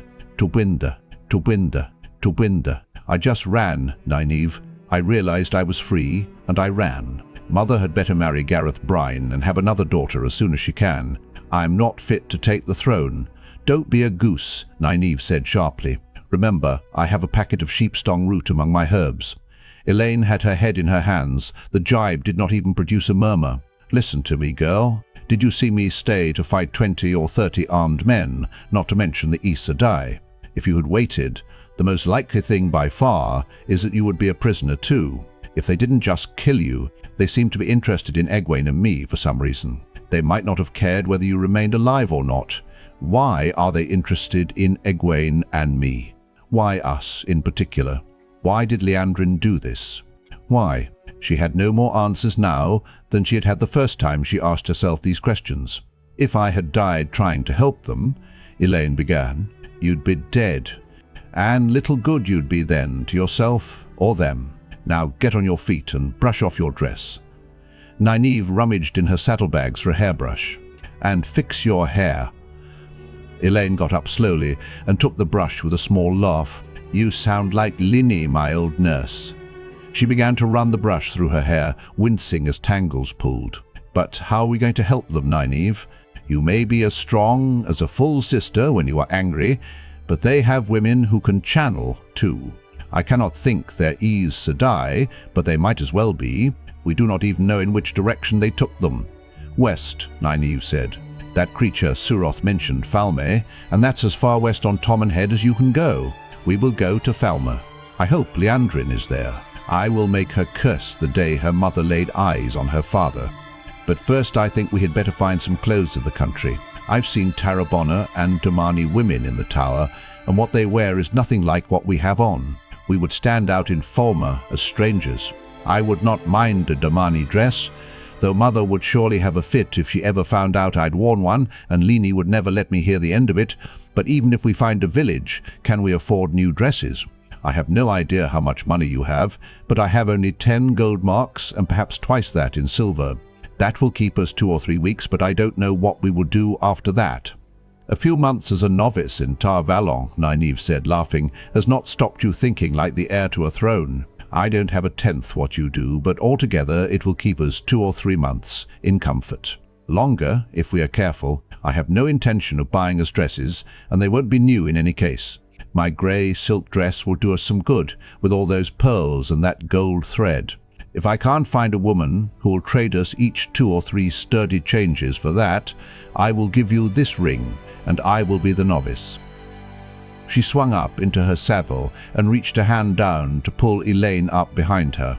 What are we going to do when we reach Falme? Elaine asked as she settled on the mare's rump. I won't know that until we are there. Nynaeve paused, letting the horse stand. Are you sure you want to do this? It will be dangerous. More dangerous than it is for Egwene and Min. They would come after us if our circumstances were reversed. I know they would. Are we going to stay here all day? Elaine dug her heels in, and the mare started off. Nynaeve turned the horse until the sun, still short of its noonday crest, shone at their backs. We are going to have to be cautious. The Aes Sedai, we know, can recognize a woman who can channel just by being within arm's length of her. These Aes Sedai may be able to pick us out of a crowd if they are looking for us, and we had better assume they are. They were certainly looking for Egwene and me. But why? Yes, cautious. You were right before, too. We will not do them any good, letting ourselves be caught as well. Elaine was silent for a moment. Do you think it was all lies, Nynaeve? What Liandrin told us about Rand being in danger, and the others? Aes Sedai do not lie. It was Nynaeve's turn to be silent, remembering Sheriam telling her of the oaths a woman took on being raised to full sisterhood, oaths spoken holding a terre angrial that bound her to keep them, to speak no word that is not true. That was one, but everyone knew that the truth an Aes Sedai said might not be the truth you thought you heard. I expect Rand is warming his feet in front of Lord Agelmar's fire in Faldara this minute, she said. I can't worry about him now. I have to think about Egwene and Min. I suppose he is, Elaine said with a sigh. She shifted behind the saddle. If it is very far to Falme, Nynaeve, I expect to ride in the saddle half the time. This is not a very comfortable seat. We will never reach for me at all if you let this horse set her own pace the whole way. Nynaeve booted the mare to a quick trot, and Elaine yelped and caught at her cloak. Nynaeve told herself that she would take a turn riding behind and not complain if Elaine put the horse to a gallop, but for the most part she ignored the gasps of the woman bouncing behind her. She was too busy hoping that by the time they reached Falme, she could stop being afraid and start being angry. The breeze freshened, cool and brisk, with a hint of cold yet to come. Disagreements. Thunder rumbled across the slate, dark afternoon sky. Rand pulled the hood of his cloak further up, hoping to keep at least some of the cold rain off. Red stepped through muddy puddles doggedly. The hood hung sodden around Rand's head, as the rest of the cloak did around his shoulders, and his fine black coat was just as wet and as cold. The temperature would not have far to drop before snow or sleet came down instead of rain. Snow would fall soon, again. The people in the village they had passed through said 2 snows had already come this year. Shivering, Rand almost wished it was snowing. Then at least he would not be soaked to the skin. The column plodded along, keeping a wary eye on the rolling country. Ingtar's grey owl hung heavily even when the wind gusted. Hurin sometimes pulled his cowl back to sniff the air. He said neither rain nor cold had any effect on a trail, certainly not on the kind of trail he was seeking, but so far the sniffer had found nothing. Behind him, Rand heard Uno mutter a curse. Loyal kept checking his saddlebags. He did not seem to mind getting wet himself, but he worried continually about his books. Everyone was miserable except for Verin, who appeared too lost in thought to even notice that her hood had slid back, exposing her face to the rain. "Can't you do something about this?" Rand demanded of her. A small voice in the back of his head told him he could do it himself. All he need do was embrace Saidin. So sweet the call of Saidin, to be filled with the one power, to be one with the storm. Turn the skies to sunlight, or ride the storm as it raged, whip it to fury and scour Tomenhead clean from the sea to the plain. Embrace Saidin. He suppressed the longing ruthlessly. The Aes Sedai gave a start. What? Cease? Oh, I suppose. A little. I couldn't stop a storm this big, not by myself, it covers too much area, but I could lessen it some. Where we are, at least.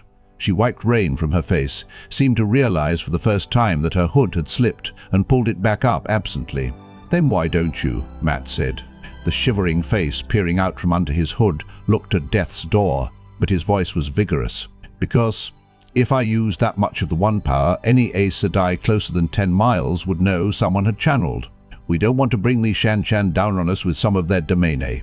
Her mouth tightened angrily. They had learned a little of the invaders in that village called Atuan's Mill, though most of what they had heard hatched more questions than it answered. The people had babbled one moment and clamped their mouths shut the next, trembling and looking over their shoulders. They all shook with fear that the Seanchan would return with their monsters and their Damane, that women who should have been Aes Sedai were instead leashed like animals, frightened the villagers even more than the strange creatures the Seanchan commanded, things the folk of Atuan's Mill could only describe in whispers as coming from nightmares. And worst of all, the examples the Seanchan had made before leaving still chilled the people to their marrow. They had buried their dead, but they feared to clean away the large charred patch in the village square. None of them would say what had happened there, but Hurin had vomited as soon as they entered the village, and he would not go near the blackened ground. Atuan's Mill had been half deserted. Some had fled to Falme, thinking the Seanchan would not be so harsh in a town they held fast, and others had gone east. More had said they were thinking of it.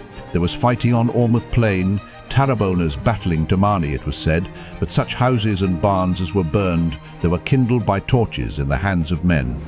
Even a war was easier to face than what the Seanchan had done, what they might do. "Why did Fain bring the horn here?" Perrin muttered.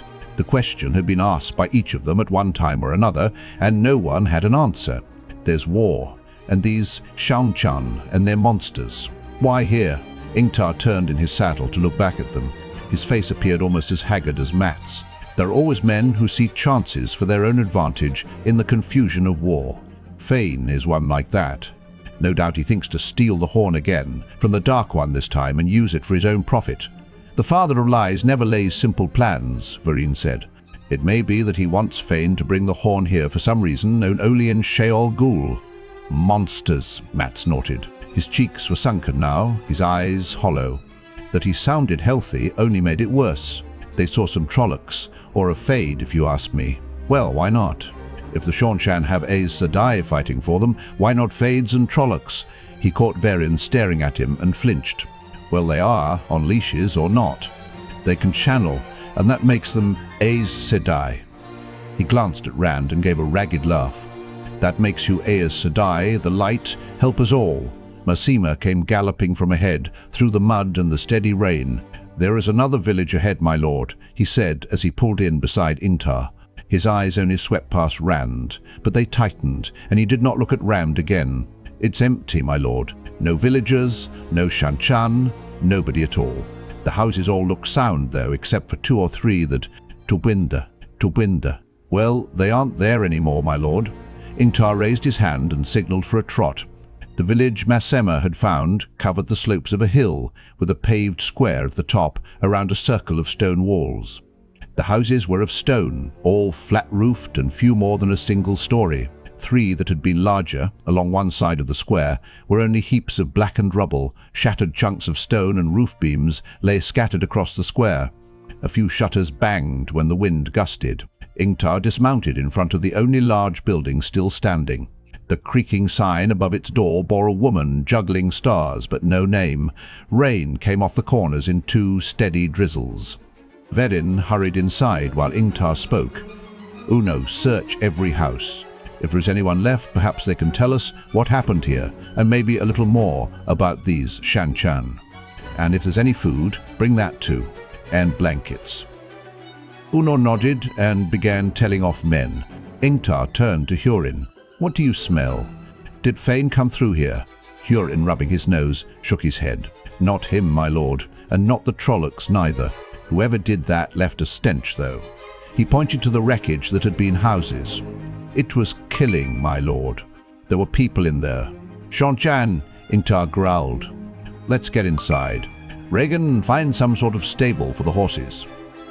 Vereen already had fires going in both of the big fireplaces at either end of the common room, and was warming her hands at one, her sodden cloak spread out on one of the tables dotting the tiled floor.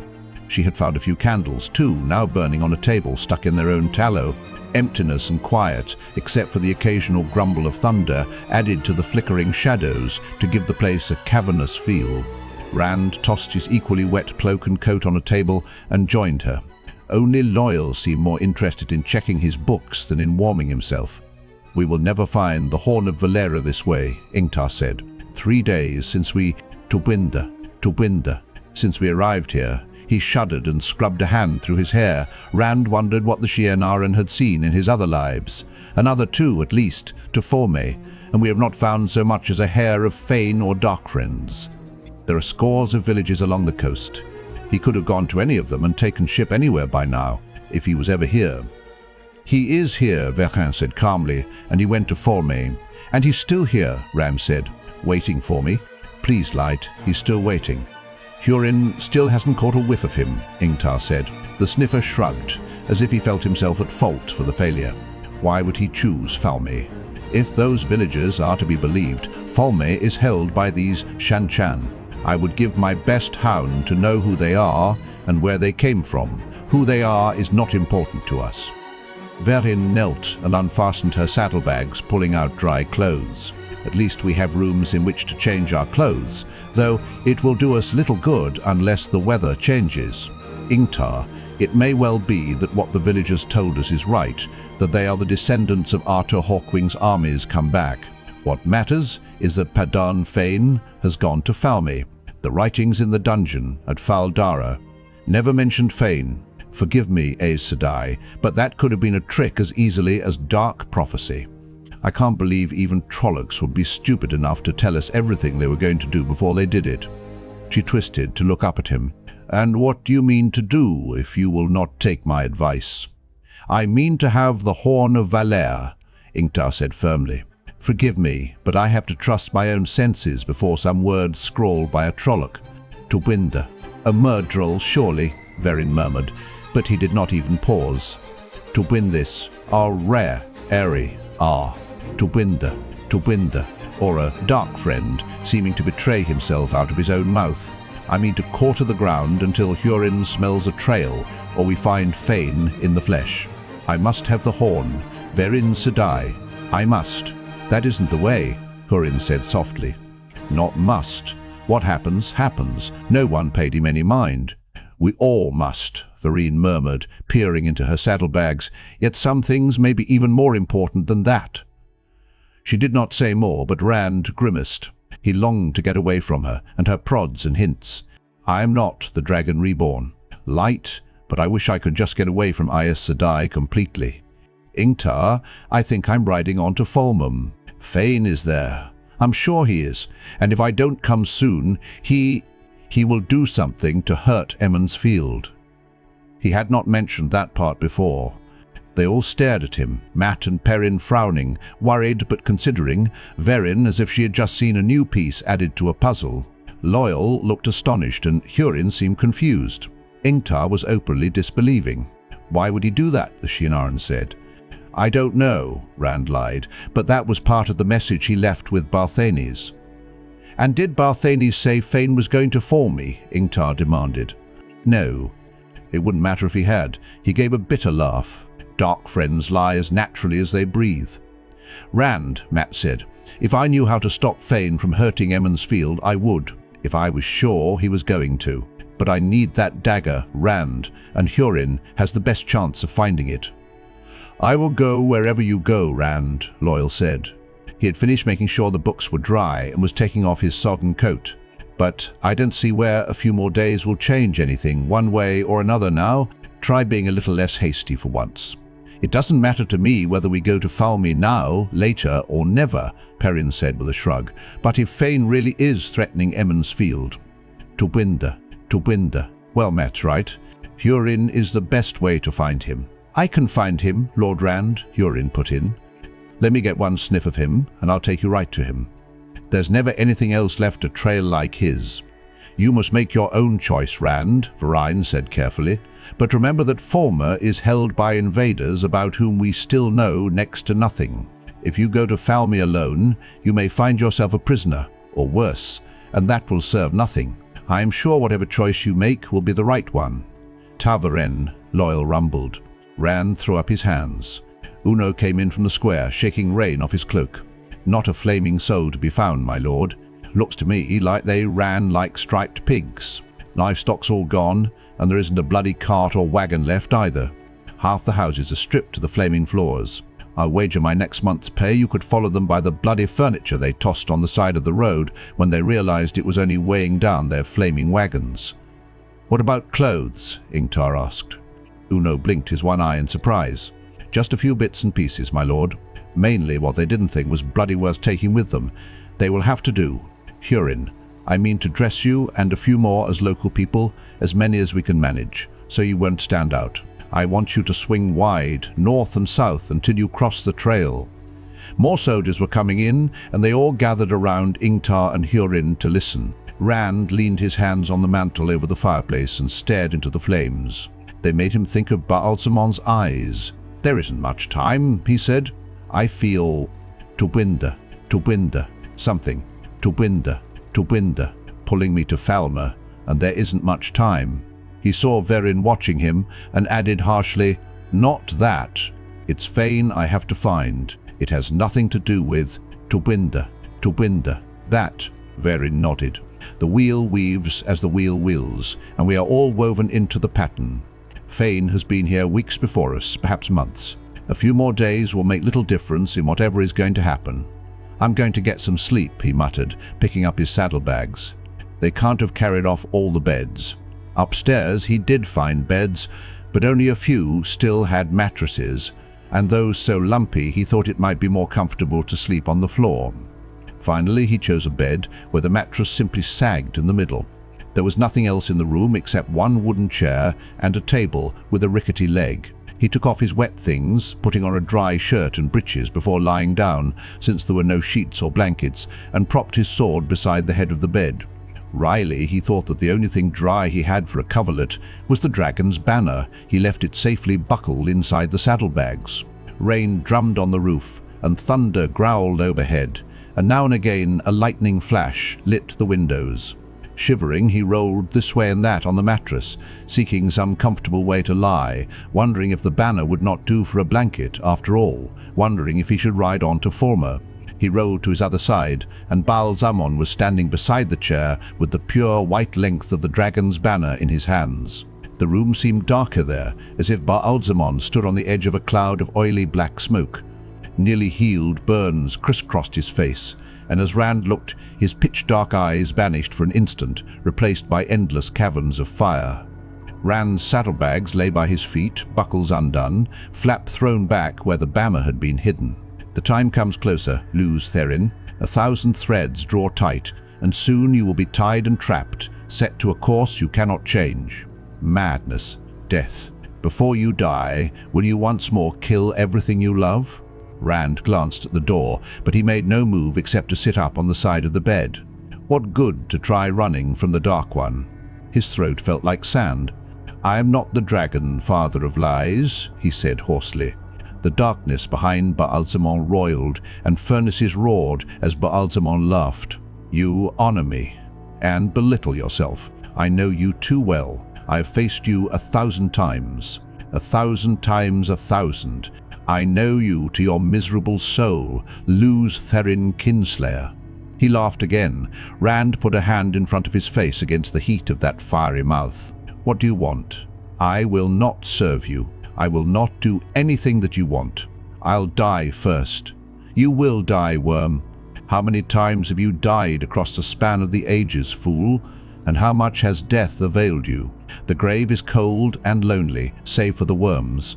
The grave is mine. This time there will be no rebirth for you.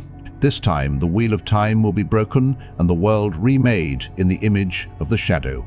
This time your death will be forever. Which will you choose? Death everlasting or life eternal and power? Rand hardly realized that he was on his feet.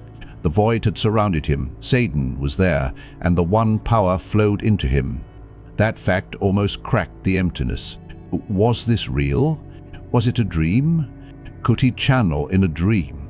But the torrent rushing into him swept away his doubts. He hurled it at Ba'alzamon, hurled the pure one power, the force that turned the wheel of time, a force that could make seas burn and eat mountains. Ba'alzamon took half a step back, holding the banner clutched before him. Flames leaped in his wide eyes and mouth, and the darkness seemed to cloak him in shadow. In the shadow, the power sank into that black mist and vanished, soaked up like water on parched sand. Rand drew on Saidin, pulled for more, and still more. His flesh seemed so cold it must shatter at a touch. It burned, as if it must boil away. His bones felt on the point of crisping to cold crystal ash. He did not care. It was like drinking life itself. "Fool," Ba'alzamon roared. "You will destroy yourself, Matt." The thought floated somewhere beyond the consuming flood. The dagger, the horn, Fain, Emond's field. I can't die yet. He was not sure how he did it, but suddenly the power was gone, and Saidin and the void. Shuddering uncontrollably, he fell to his knees beside the bed, arms wrapped around himself in a vain effort to stop their twitching. "That is better, Luz Therin." Ba'alzamon tossed the banner to the floor and put his hands on the chair back. Wisps of smoke rose from between his fingers. The shadow no longer encompassed him. "There is your banner, Kinslayer. Much good will it do you. 1,000 strings, laid over 1,000 years, have drawn you here. 10,000, woven throughout the ages, tie you like a sheep for slaughter. The wheel itself holds you prisoner to your fate, age after age. But I can set you free. You cowering cur, I alone in the entire world can teach you how to wield the power. I alone can stop it killing you before you have a chance to go mad. I alone can stop the madness. You have served me before. Serve me again, Luz Therin, or be destroyed forever. My name," Rand forced between chattering teeth, "is Rand al'Thor." His shivering forced him to squeeze his eyes shut, and when he opened them again, he was alone. Ba'alzamon was gone. The shadow was gone. His saddlebag stood against the chair with the buckles done up, and one side bulging with the bulk of the dragon's banner, just as he had left it. But on the chair back, tendrils of smoke still rose from the charred impressions of fingers. Falme and Nynaeve pressed Elaine back into the narrow alleyway between a cloth merchant's shop and a potter's works as the pair of women linked by a silvery leash passed by, heading down the cobblestone street toward Falme Harbour. They did not dare allow that pair to come too close. The people in the street made way for those two even more quickly than they did for Seanchan's soldiers, or the occasional noble's palanquin, thickly curtained now that the days were cold. Even the street artists did not offer to draw them in chalks or pencils, although they pestered everyone else. Nynaeve's mouth tightened as her eyes followed the Suldam and the Damane through the crowd. Even after weeks in the town, the sight sickened her. Perhaps it sickened her more now. She could not imagine doing that to any woman, not even Moraine or Liandrin. Well, maybe Liandrin, she admitted sourly. Sometimes, at night, in the small, smelly room the two of them had rented above a fishmonger, she thought of what she would like to do to Liandrin when she got her hands on her. Liandrin, even more than Suroth. More than once, she had been shocked at her own cruelty, even while she was delighted at her inventiveness. Still trying to keep the pair in sight, her eyes fell on a bony man well down the street before the shifting throng hid him again. She had only a flash of a big nose and a narrow face. He wore a rich bronze velvet robe of Seanchan cut over his clothes, but she thought that he was no Seanchan, though the servant following him was, and a servant of high degree with one temple shaved. The local people had not taken to Seanchan fashions, particularly that one. That looked like Padan Fain, she thought incredulously. It couldn't be. Not here. Nynaeve, Elaine said softly. Could we move on now? That fellow selling apples is looking at his table as if he's thinking he had more a few moments ago, and I would not want him wondering what I have in my pockets. They both wore long coats made of sheepskin, with the fleece turned in and bright red spirals embroidered across the breast.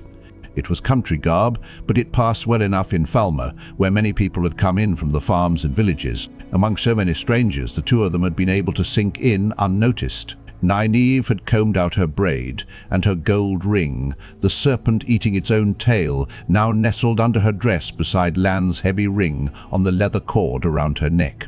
The large pockets of Elaine's coat bulged suspiciously. "You stole those apples?" Nynaeve hissed quietly, pulling Elaine out into the crowded street. "Elaine, we don't have to steal. Not yet, anyway." "No? How much money do we have left?"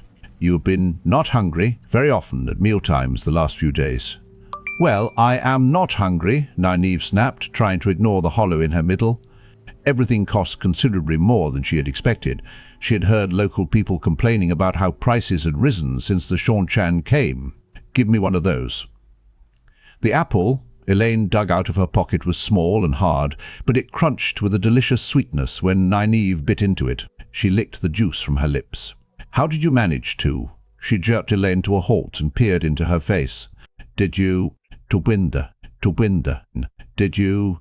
to winda." She could not think of a way to say it with so many streaming by, but Elaine understood. "Only a little. I made that stack of old melons with the soft spots fall, and when he started putting them back, to winda. She did not even have the grace, as Nynaeve saw it, to blush or look embarrassed. Unconcernedly eating one of the apples, she shrugged. "There is no need to frown at me like that. I looked carefully to make sure there was no Damane close," she sniffed. "If I were being held prisoner, I would not help my captors find other women to enslave. Although, the way these Falmen behave, you would think they were lifelong servants of those who should be their enemies to the death." She looked around, openly contemptuous, at the people hurrying by. It was possible to follow the path of any Seanchan, even common soldiers, and even at a distance by the ripples of bowing. They should resist. They should fight back.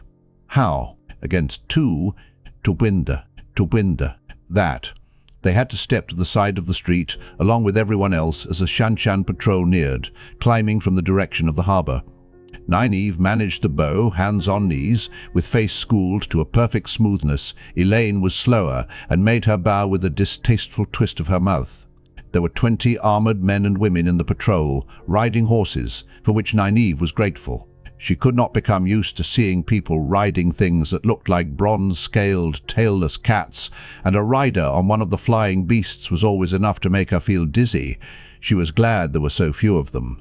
Still, 2 leashed creatures trotted along with the patrol, like wingless birds with coarse leather skin and sharp beaks higher above the cobblestones than the helmeted heads of the soldier. Their long, sinewy legs looked as if they could run faster than any horse.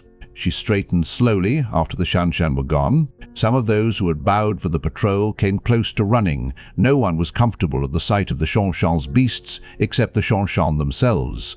"Elaine," she said softly as they resumed their climb, "if we are caught, I swear that before they kill us, or do whatever they do, I will beg them on bended knees to let me stripe you from top to bottom with the stoutest switch I can find." If you still can't learn to be careful, maybe it's time to think about sending you back to Tar Valon or home to Camelin or anywhere but here. I am careful. At least I looked to be sure there was no Damane close by. What about you? I have seen you channel with one in plain sight. I made sure they weren't looking at me, Nynaeve muttered. She had had to ball up all her anger at women being chained like animals to manage it. And I only did it once, and it was only a trickle. A trickle. We had to spend 3 days hiding in our room breathing fish while they searched the town for whoever had done it. Do you call that being careful? I had to know if there was a way to unfasten those collars. She thought there was. She would have to test one more collar at least before she was certain, and she was not looking forward to it. She had thought, like Elaine, that the Damane must all be prisoners eager to escape, but it had been the woman in the collar who raised the pry.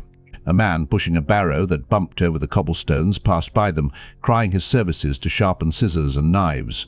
They should resist, somehow, Elaine growled. They act as if they do not see anything that happens around them if there's a Seanchan in it. Nynaeve only sighed. It did not help that she thought Elaine was at least partly right. At first she had thought some of the Falman submission at least must be a pose, but she had found no evidence of any resistance at all. She had looked at first, hoping to find help in freeing Egwene and Min, but everyone took fright at the merest hint that they might oppose the Seanchan, and she stopped asking before she drew the wrong sort of attention. In truth, she could not imagine how the people could fight. Monsters and Aes Sedai. How can you fight monsters and Aes Sedai? Ahead stood 5 tall stone houses, among the largest in the town, all together making up a block. 1 street short of them, Nynaeve found an alleyway beside a tailor shop, where they could keep an eye on some of the tall houses' entrances at least. It was not possible to see every door at once.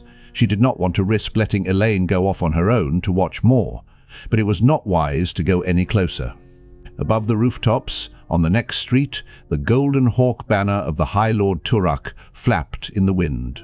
Only women went in or out of those houses, and most of those were Dam, alone or with Damane in tow. The buildings had been taken over by the Seanchan to house the Damane. Egwene had to be in there. Unlikely Min, they had found no sign of Min so far, though it was possible she was as hidden by the crowds as they. Nynaeve had heard many tales of women and girls being seized on the streets or brought in from the villages. They all went into those houses, and if they were seen again, they wore a collar. Settling herself on a crate beside Elaine, she dug into the other woman's coat for a handful of the small apples. There were fewer local folk in the streets here. Everyone knew what the houses were, and everyone avoided them, just as they avoided the stables where the Seanchan kept their beasts. It was not difficult to keep an eye on the doors through spaces between the passers-by. Just 2 women stopping for a bite. Just 2 more people who could not afford to eat at an inn. Nothing to attract more than a passing glance. Eating mechanically, Nynaeve tried once more to plan. Being able to open the collar if she really could did no good at all unless she could reach Egwene. The apples did not taste so sweet anymore. From the narrow window of her tiny room under the eaves, one of a number roughly walled together from whatever had been there before, Egwene could see the garden where Damane were being walked by their Suldam. It had been several gardens before the Seanchan knocked down the walls that separated them and took the big houses to keep their Damane. The trees were all but leafless, but the Damane were still taken out for air whether they wanted it or not. Egwene watched the garden because Renna was down there talking with another Suldam, and as long as she could see Renna, then Renna was not going to enter and surprise her. Some other Suldam might come. There were many more Suldam than Damane, and every Suldam wanted her turn wearing a bracelet. They called it being complete. But Renna still had charge of her training, and it was Renna who wore her bracelet 4 times out of 5. If anyone came, they would find no impediment to entering. There were no locks on the doors of Damane's rooms. Egwene's room held only a hard, narrow bed, a washstand with a chipped pitcher and bowl, 1 chair and a small table, but it had no room for more. Damane had no need of comfort or privacy or possessions. Damane were possessions. Min had a room just like this in another house, but Min could come and go as she would, or almost as she would. Seanchan were great ones for rules. They had more for everyone than the White Tower did for novices. Egwene stood far back from the window. She did not want any of the women below to look up and see the glow that she knew surrounded her as she channeled the one power, probing delicately at the collar around her neck, searching futilely. She could not even tell whether the band was woven or made of links. Sometimes it seemed one, sometimes the other, but it seemed all of a piece all the time. It was only a tiny trickle of the power, the merest drip that she could imagine, but it still beaded sweat on her face and made her stomach clench.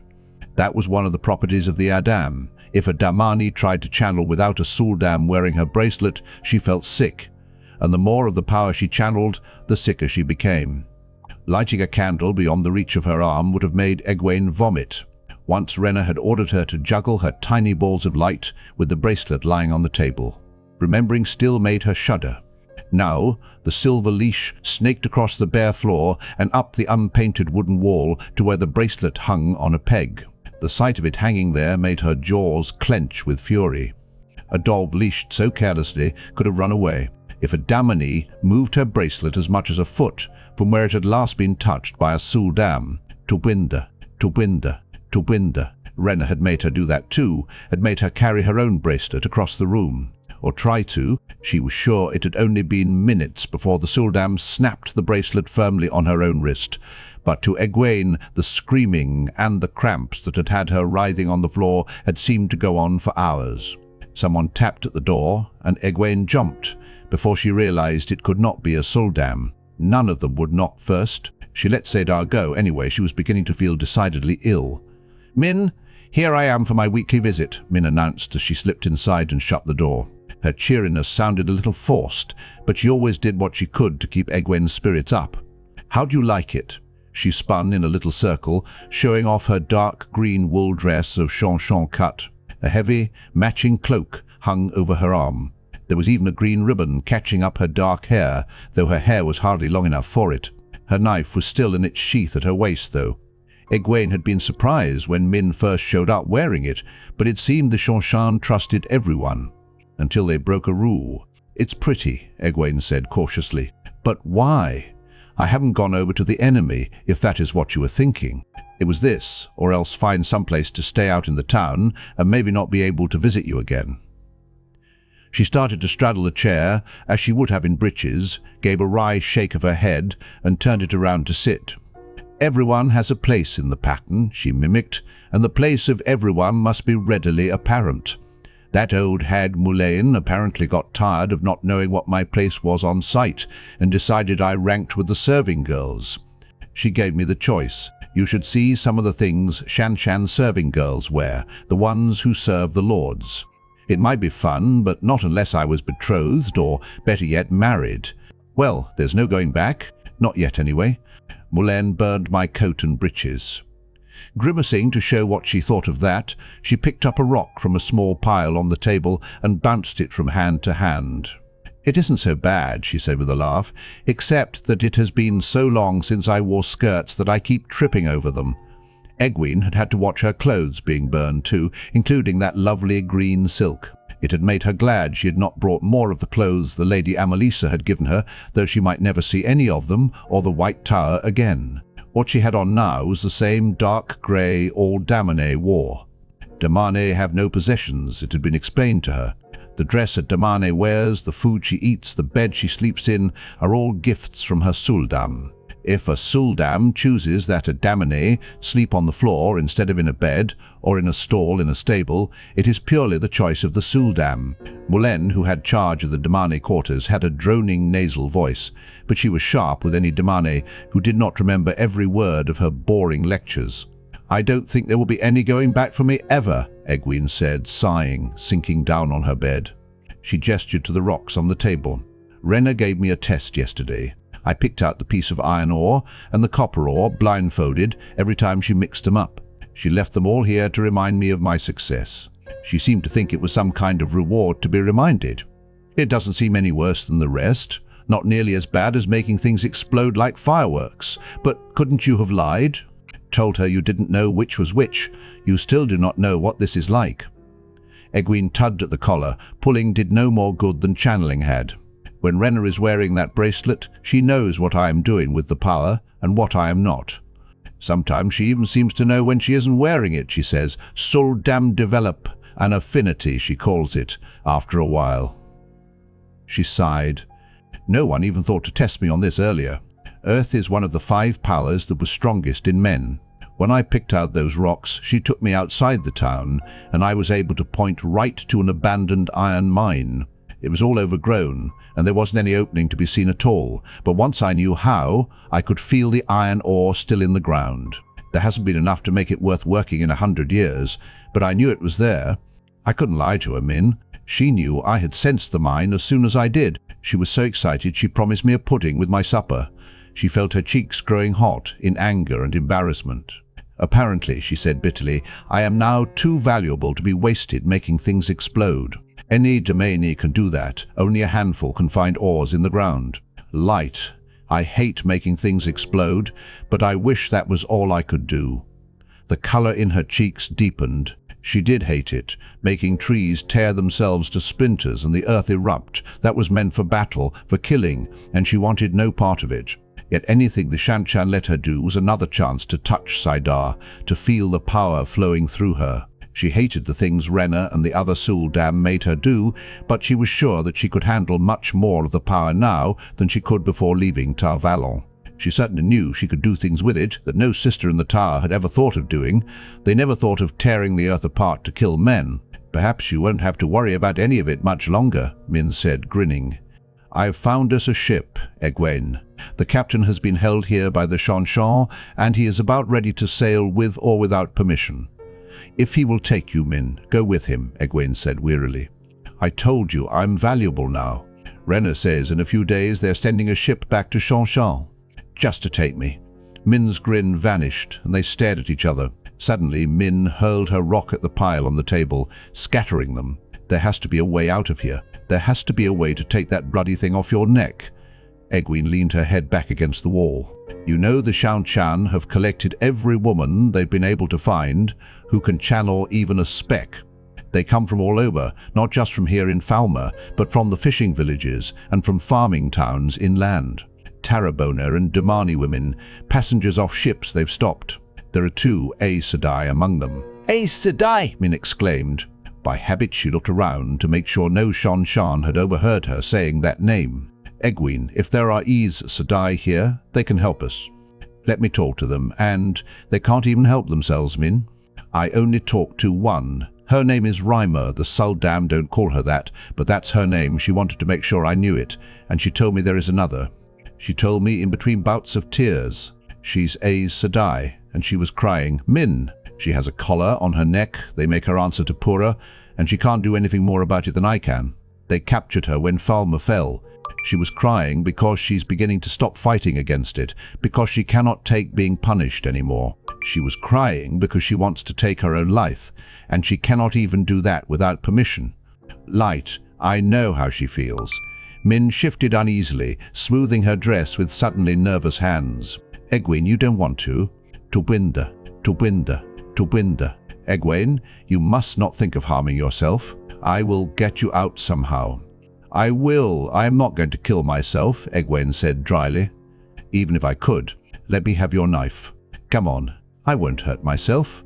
Just hand it to me. Min hesitated before slowly taking her knife from its sheath at her waist. She held it out warily, obviously ready to leap if Egwene tried anything. Egwene took a deep breath and reached for the hilt. A soft quiver ran through the muscles of her arm. As her hand came within a foot of the knife, a cramp suddenly contorted her fingers. Eyes fixed, she tried to force her hand closer. The cramp seized her whole arm, knotting muscles to her shoulder. With a groan, she sank back, rubbing her arm and concentrating her thoughts on not touching the knife. Slowly, the pain began to lessen. Min stared at her incredulously. What? Tobinda, Tobinda. I don't understand. Damane are not allowed to touch a weapon of any kind. She worked her arm, feeling the tightness go. Even our meat is cut for us. I don't want to hurt myself, but I could not if I did want to. No Damane is ever left alone where she might jump from a height. That window is nailed shut or throw herself in a river. Well, that's a good thing. I mean, Tobinda, Tobinda, Tobinda. Oh, I don't know what I mean. If you could jump in a river, you might escape. Egwene went on dully, as if the other woman had not spoken. They are training me, Min. The Suldam and the Adam are training me. I cannot touch anything I even think of as a weapon. A few weeks ago I considered hitting Rena over the head with that pitcher, and I could not pour wash water for 3 days. Once I'd thought of it that way, I not only had to stop thinking about hitting her with it, I had to convince myself I would never, under any circumstances, hit her with it before I could touch it again. She knew what had happened, told me what I had to do, and would not let me wash anywhere except with that pitcher and bowl. You are lucky it happened between your visiting days. Rena made sure I spent those days sweating from the time I woke to the time I fell asleep, exhausted. I am trying to fight them, but they are training me as surely as they're training Pura. She clapped a hand to her mouth, moaning through her teeth. Her name is Reimer. I have to remember her name, not the name they put on her. She is Reimer, and she's Yellow Ajar, and she has fought them as long and as hard as she could. It is no fault of hers that she hasn't the strength left to fight any longer. I wish I knew who the other sister is that Reimer mentioned. I wish I knew her name. Remember both of us, Min. Reimer of the Yellow Ajar and Egwene Olvere, not Egwene the Damane, Egwene Olvere of Emon's Field. Will you do that? Stop it, Min snapped. You stop it right this instant. If you get shipped off to Seanchan, I'll be right there with you. But I don't think you will. You know I've read you, Egwene. I don't understand most of it, I almost never do, but I see things I am sure link you to Rand and Perrin and Matt and, yes, even Galad the Light help you for a fool. How can any of that happen if the Seanchan take you off across the ocean? Maybe they're going to conquer the whole world, Min. If they conquer the world, there's no reason Rand and Galad and the rest could not end up in Seanchan. You ninny-headed goose. I am being practical, Egwene said sharply. I don't intend to stop fighting, not as long as I can breathe, but I don't see any hope that I'll ever have the Ardam off me either. Just as I don't see any hope that anyone is going to stop the Seanchan. Min, if this ship captain will take you, go with him. At least then one of us will be free. The door swung open and Rena stepped in. Egwene jumped to her feet and bowed sharply, as did Min. The tiny room was crowded for bowing, but Seanchan insisted on protocol before comfort. Your visiting day, is it? Rena said. I had forgotten. Well, there is training to be done, even on visiting days. Egwene watched sharply as the Suldam took down the bracelet, opened it, and fastened it again around her wrist. She could not see how it was done. If she could have probed with the one power, she would have, but Rena would have known that immediately. As the bracelet closed around Rena's wrist, a look came onto the Suldam's face that made Egwene's heart sink. You have been channeling. Rena's voice was deceptively mild. There was a spark of anger in her eyes. You know that is forbidden except when we are complete. Egwene wet her lips. Perhaps I have been too lenient with you. Perhaps you believe that because you are valuable now, you will be allowed license. I think I made a mistake letting you keep your old name. I had a kitten called Tuli when I was a child. From now on, your name is Tuli. You will go now, Min. Your visiting day with Tuli is ended. Min hesitated only long enough for one anguished look at Egwene before leaving. Nothing Min could say or do would do anything except make matters worse, but Egwene could not help looking longingly at the door as it closed behind her friend. Rena took the chair, frowning at Egwene. I must punish you severely for this.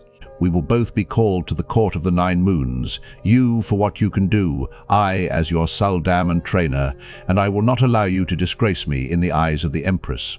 I will stop when you tell me how much you love being Damane, and how obedient you will be after this.